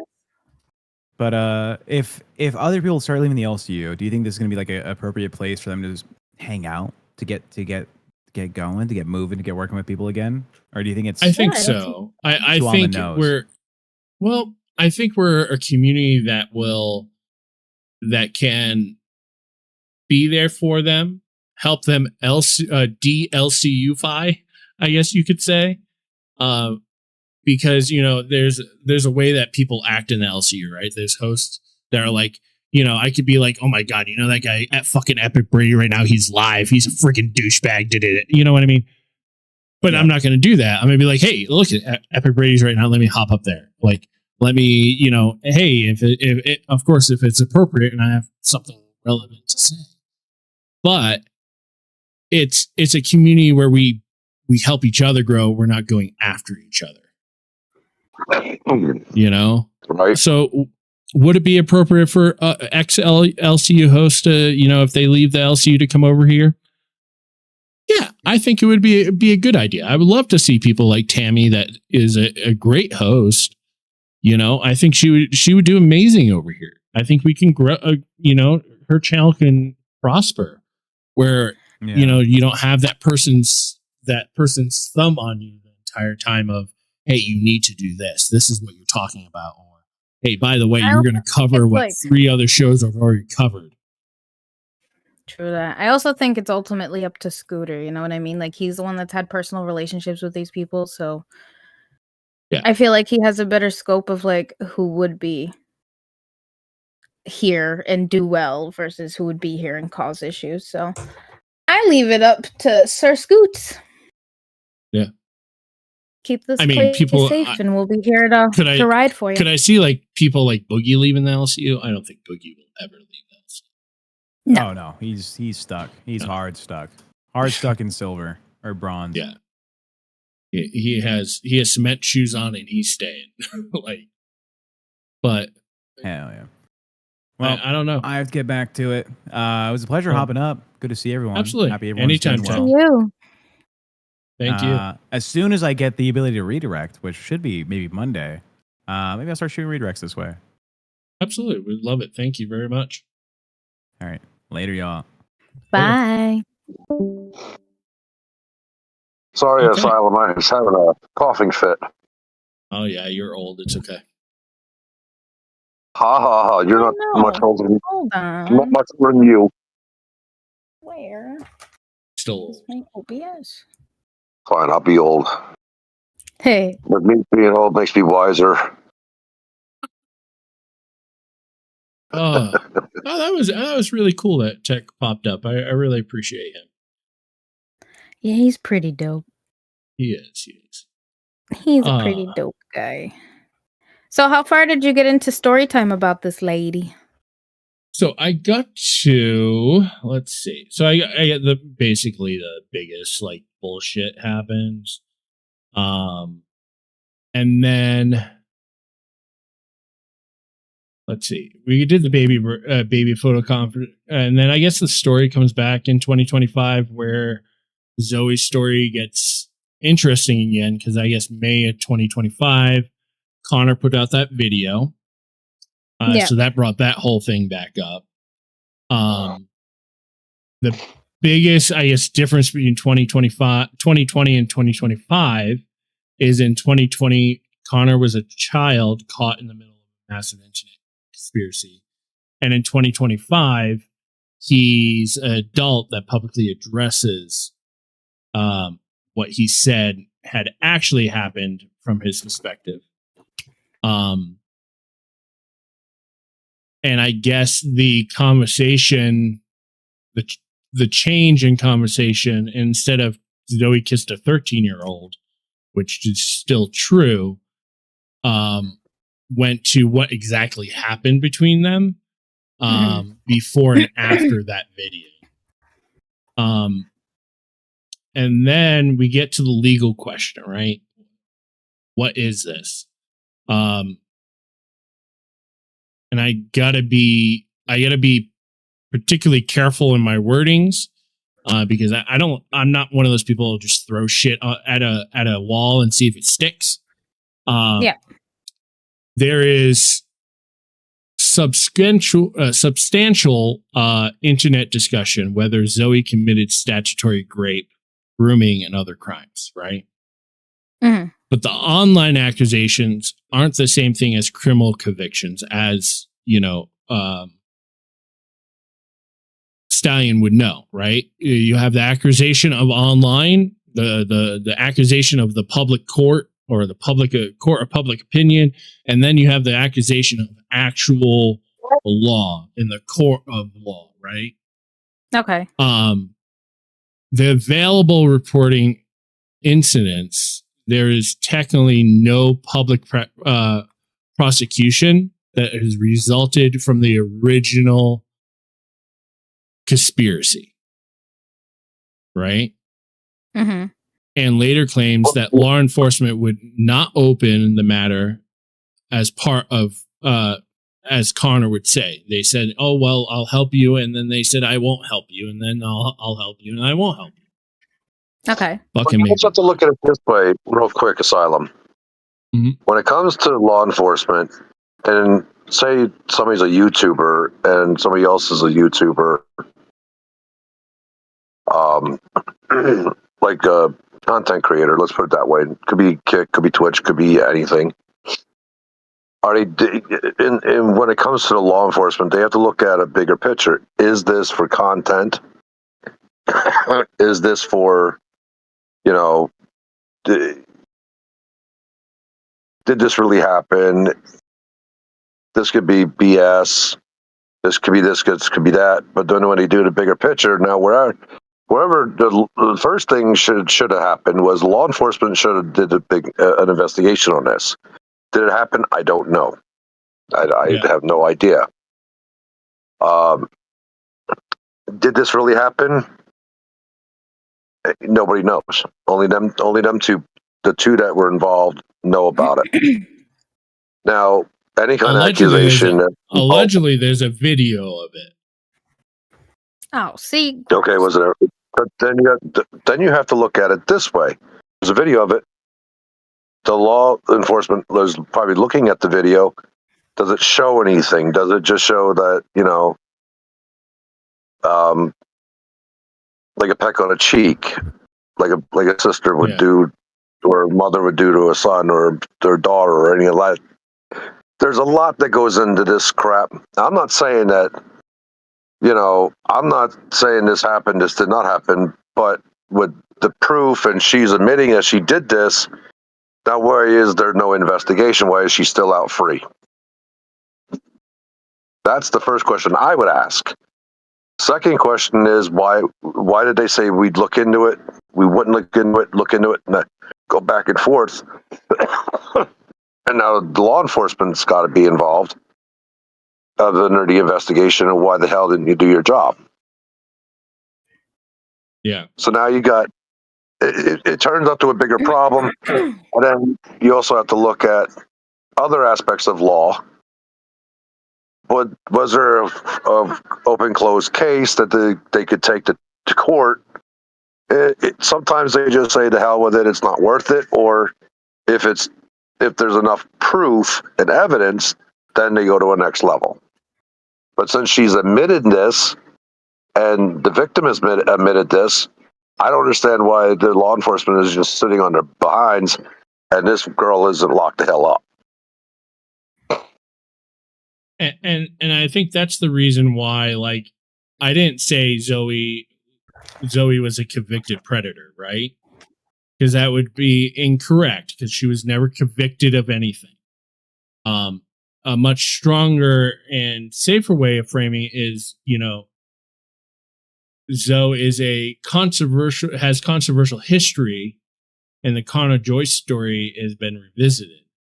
And now, unfortunately, with her joining the LCU and appearing on Mafia Milkers at first, right, and then later on Bus and being then basically run out of the LCU. Unfortunately, now it's gonna you know, it's gonna reignite everything. Yeah. Oh yeah, it's gonna reignite. But if she wasn't charged with anything, it's a gray area.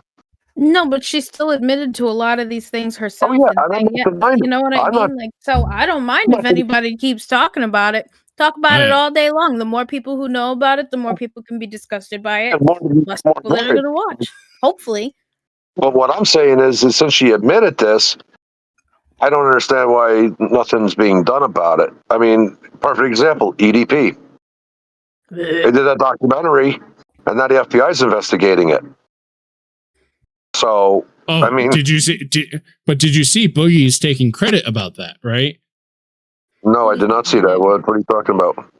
Oh yeah, no, he's taking credit. He's, you know, someone they posted inside a chat, you know, someone that showed up on the EDP document, and he's like, oh, you know, yeah, he showed up on the documentary, and he goes, yeah, I did show up on the documentary, but it's people like me that now there's a reason why the FBI is revisiting the case, because people like me wrote them and did this and talked to them and dude, shut your fucking mouth. Like, holy Boogie, shit. How the hell can he take credit for anything? What a loser. I can't stand the Boogie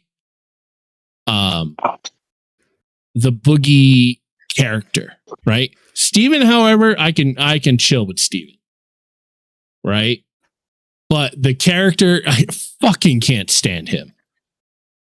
And honestly, from my understanding, the only thing that Boogie could really give when it comes to this EDP documentary, like, don't give yourself credit for that. Give yourself credit for giving him the most grace. You fucking nasty ass bitch. Like, you gave him the most grace out of anybody else, apparently. Like, it was so bad with how well you treated him and how, like, hey, buddy, old pal, how's it going? They didn't even put it in. Yeah. It's like, shut the fuck up.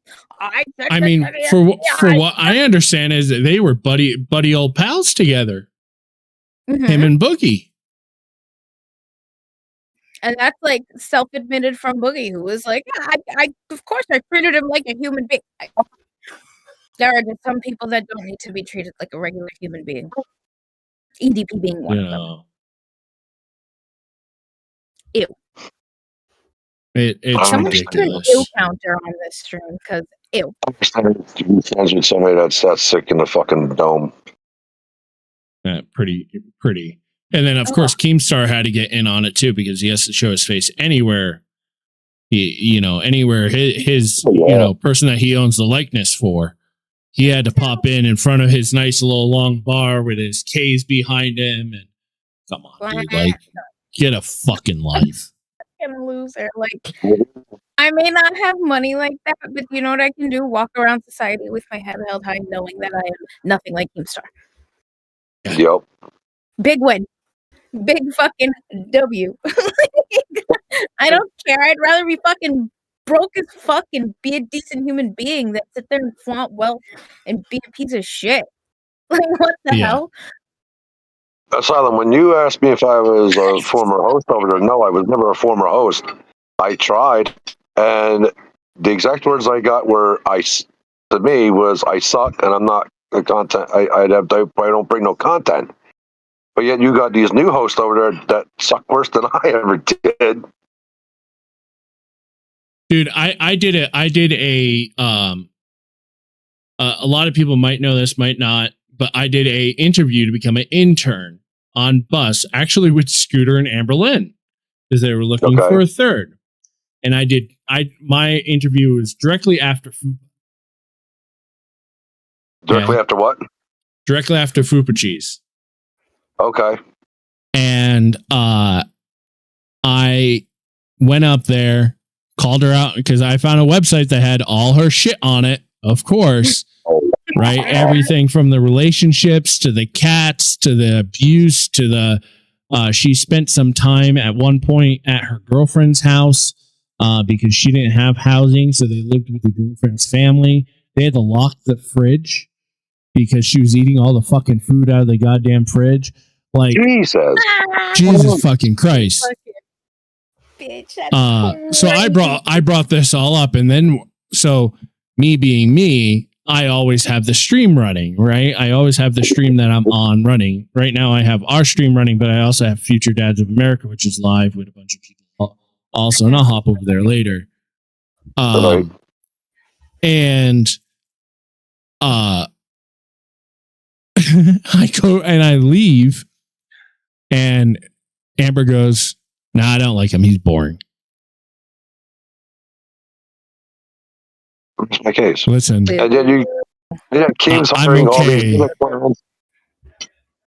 I now know, in the great amount of wisdom that I've had since that time, that I am grateful that I never cut anything over there. Okay. My second round going over there, of course, was with Life with Ron and Christina. They dragged me back over. the idea was that I would at least get intern plus so I could run OBS for Life with Ron on Hero, Right. and Hero got me out monetized, and then of course Life with Ron did his thing. And then I came over here, and I'm gonna tell you, being over here is this is heaven compared to fucking hell over there. Yeah. I can only LCU started getting when I was in the over in the LCU as as a fan, and I was through the Discord. People were all fucking stupid, and then you had the doxing shit going on way before FUPA even started, because I got doxed. Somebody in the LCU doxed me. Yeah. So that all started way before FUPA even got there, and I'm like, I don't want no part of this bullshit. Doxing people is just fucked up. For what reasoning? Now, T, what you might not know is I was also doxed. Were you really? Yes, but not by a current host of the LCU. Dare I ask, who were you doxed by? Oh, the legendary and the biggest YouTuber of all, Thick Gemini, the one that has 37 people watching his live.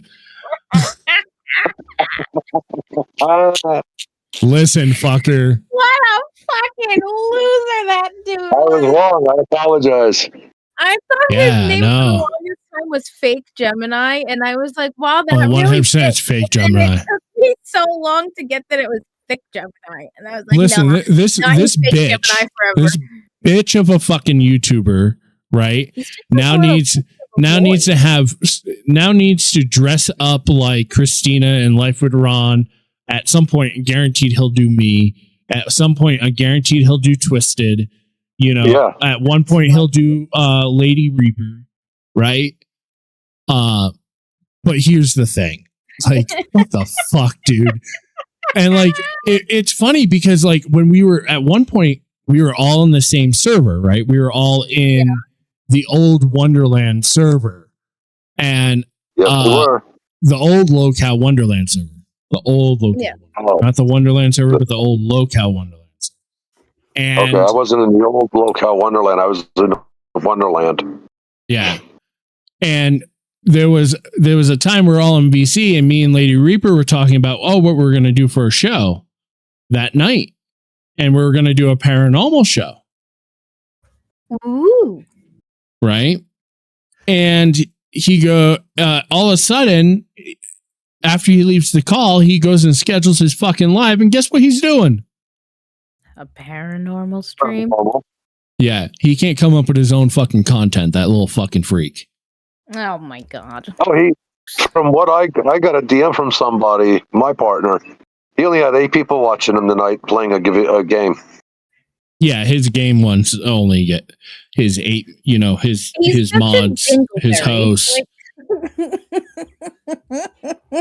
Like, Jesus Christ, dude. Oh my God, he's like that little thing that dangles off your ass after a shit. A little dingleberry. So annoying. Yeah, no, 100%. But you know what? A lot of people forget. Hold on, give me a second. I'll post it in side chat. Actually, I think I have it saved.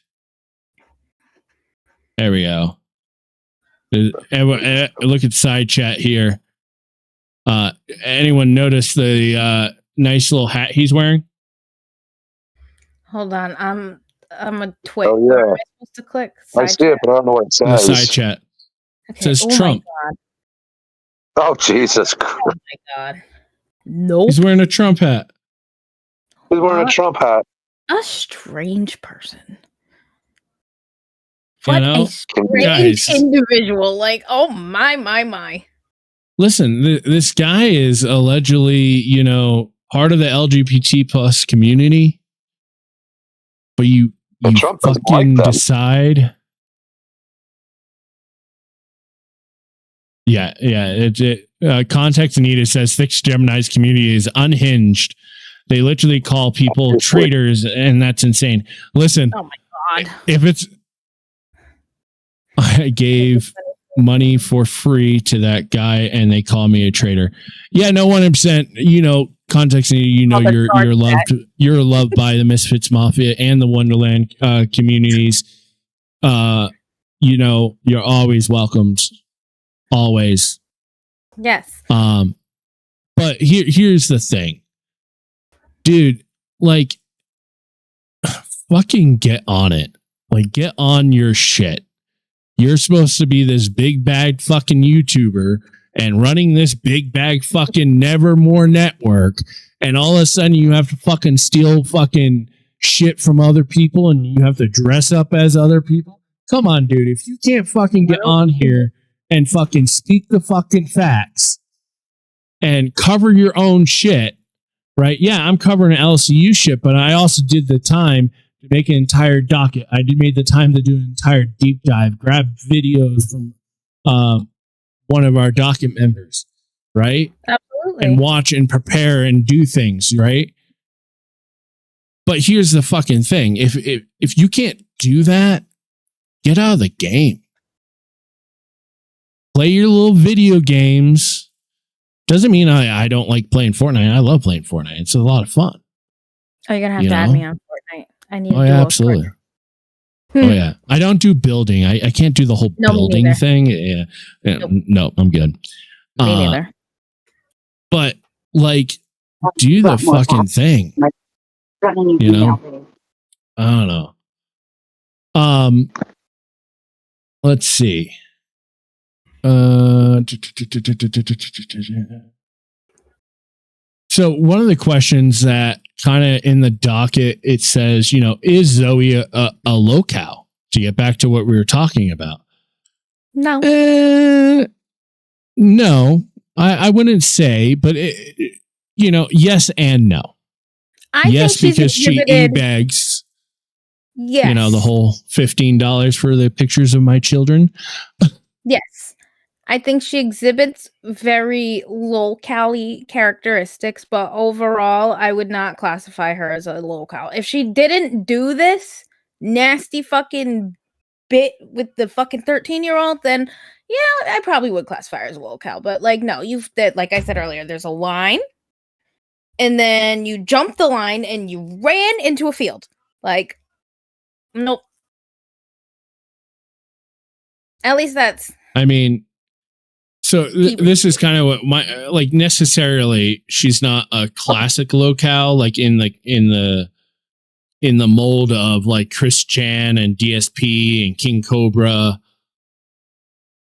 but the more accurately she is a influencer spectacle, I would say, right? Yes. Her audience is enormous. Her controversies were amplified by TikTok. And unlike traditional Lolcows, who often become famous because the internet watches them fail, Zoe originally became famous because she was very successful in social media. She gave me like very Trisha Paytas vibes to begin with, like crying on the kitchen floor over the D'Amelio sister overtaking her on TikTok follows and shit like that. It's very Trisha coded. And I don't necessarily think I would call Trisha a Lolcow. Like that's the kind of behaviors though that I associate with like her. Yeah. And then it goes from that to absolute disgusting atrocity. Yeah. I feel like there wasn't like a super transition. You know what I mean? She kind of went from like innocent trolly semi Lolcow behavior to I'm a PDF. Yeah. Well, you know, there are 3 versions of Zoe, right? There's the music alley star. She was young, popular, limp sync videos, makeup, huge following, relationship content, and the classic early influencer, right? Then you have the drama influencer, the number 2 version of her, right? The cheating allegations, the Cody Orlove thing, the breakups, the friendship drama, the live stream meltdowns, private relationship shit that came out public for public entertainment. And then you have the controversial adult influencer that had the Connor stuff, the mass backlash, the attempted comeback, the pregnancy, the family content, and then the Connor story returning years later. I got 19 more cents. You know, I forgot about the very, very beginning, like early stages, like early stages of her life. She was so young though at that point. It's like I don't even. Yeah, she came to rise because of. Give me a second. I got beeped.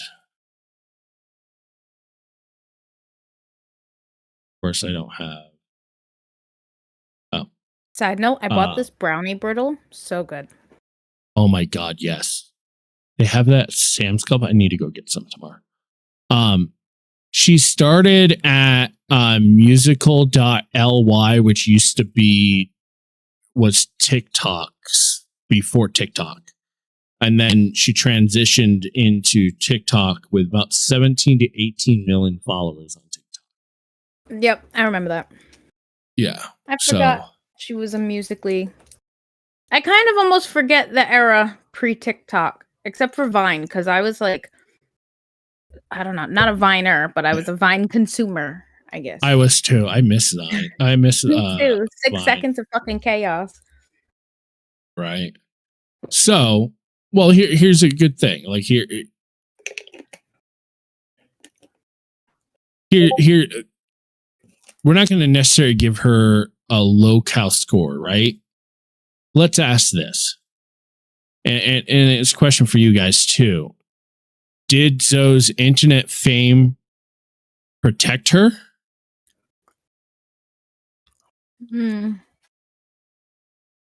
Kind of, sort of. Like, lawfully, but morally, I mean, she had a lot of people coming for her life. Not actually. That's just kind of like, you know, that's just a saying. But like, she had a lot of people come for her. Like, because I remember being around during that era. Like, it wasn't until you put the thumbnail up and I, like, clicked a video about it and heard the first allegation all over again that I was like, oh my God. I remember being, and like, watching every drama channel's coverage on this back in, like, the 2020s when this first happened. Mm-hmm. So, yeah, I just, I don't know. I think she had a lot of people come for her back then. I think she's, with it reignited, I think people of a totally different, I wouldn't say generation, but people that maybe were not on TikTok back then at, 14, who have TikTok now at 19, are going to be exposed to this kind of a thing and judge her the way that the rest of us would, or maybe they don't care. You know what I mean? It really depends. But this like just started reigniting to my knowledge. So, well, I guess we'll see how it plays out. Yeah, it plays out. But I hope she gets canceled all over again because it's fucking disgusting. You talking about ALR? No, we're talking about this Zoe chick. I mean, it could. You never know. Like the ALR never can. She gets monetized, and an hour later she gets fucking demonetized. That's why I was asking. I'm sorry, I was talking to my family. Bro. She can't stay monetized. Misbehaving so much behind me, but I don't know what he's doing because I can't see him. He's hiding. He's in a bag somewhere. Oh, now he's down by my feet. Hello. Kitties. So fat. All right. He's my 25-pound king. Kind of like the verdict that we did her fame protect her? Somewhat, sort of, not really. I think it will hurt her in the long run because I think all of this is going to play out again on the internet. And now compared to then, there's many more people and TikTok and all those things that are going to drag her. I feel bad for Connor because it's gonna just resurface everything. When it comes to Connor, it's gonna bring up some fucked up memories that he's gonna have to relive, and he's gonna have to go through that. Didn't he talk about it recently though? Yeah, but in 2020 last year. Driving home. Yeah, last year, 2025, he came out with a a video of basically what happened. Okay. The thing is, he still has to live through that. No, of course. I just wanted to like double check in my own mind for my brain's sake that this wasn't like the first time it was igniting in, the last 5 or 6 years since it happened. But not only that, but with it going to be rehashed on the internet, with her going to the LCU, that's really going to come the hell out. Like there ain't no tomorrow. And from what Tech Protect was saying, it already started. Absolutely. Yeah. When I was reading the comments earlier, it looked like Keem apologized for his putting her in the LCU, but I don't know how true that is. I've been working all day, so I haven't watched a single stream today. I mean, he can apologize all he wants. Listen, the deed is already done. The deed's done. Keem, the dirty deed is done. Like, dirt cheap. Literally. I agree 100%. He destroyed it. He destroyed it because now his big donators are going to turn their back on him. Oh yeah, and that credibility is completely done. Like if I didn't like the drama so much, this would be my exit from anything LCU related. And I'm good, but they provide so much like good content to talk about, and not all of them are Keemstar. You know what I mean? Right. Like they shouldn't all suffer the repercussions because their boss is a fucking moron with literally one working brain cell and all thinks about his money. Yeah. So I guess my final thing, because we're coming up, we've passed the 2-hour mark, is the Zoe LaVerne story isn't really about one scandal. It's about what happens when millions of people are invited into someone's private life. And eventually it becomes part of the drama themselves.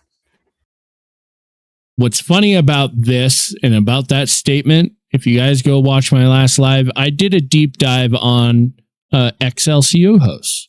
I did a deep dive on Zily Gets Real. And she did the same thing. She was a commentator. And then she joined the community that she was commentating about. And she took, I think it was Stallion said in my chat, she literally took her face and shoved it in the damn poo. Listen, don't touch the damn poo. Stay away from it. But, Stallion, you have anything to say before we wrap up? I'm not going to the last stream and this stream. All I got to say is, Keemstar, you're a fucking idiot. On that note, I'll let y'all go. Have a good night. T, do you have anything? Same sentiment. Keemstar, you're a fucking idiot. Like, you are a single brain cell, money thinking, having ass bitch. Like, fuck you. Fuck you. Okay, bye. Well, as I normally say, ladies and gentlemen, my last words is Keemstar, you're a fucking retard. Okay? You're stupid. I wouldn't want to be in business with you because you guys are what you're doing and what you're attempting to do with all this. You are not making wise decisions, sir. And I have no problem saying that to his face. Anytime you want to come up here, Keem, I'll gladly tell you you're a fucking retard to your face. But as I say, ladies and gentlemen, take care of one another, but most importantly, fucking take care of yourselves. You time. All right. Thank you very much, guys. Once again, we'll be back tomorrow night. If you want to come join us about the same time, same place. I think we're going to do a paranormal stream tomorrow night and talk about the paranormal and different things. Anyone is welcome, of course, to come up. Lady Reaper will be here tomorrow night. So it'll be a lot of fun. But once again, take care of one another. But most importantly, take care of yourselves.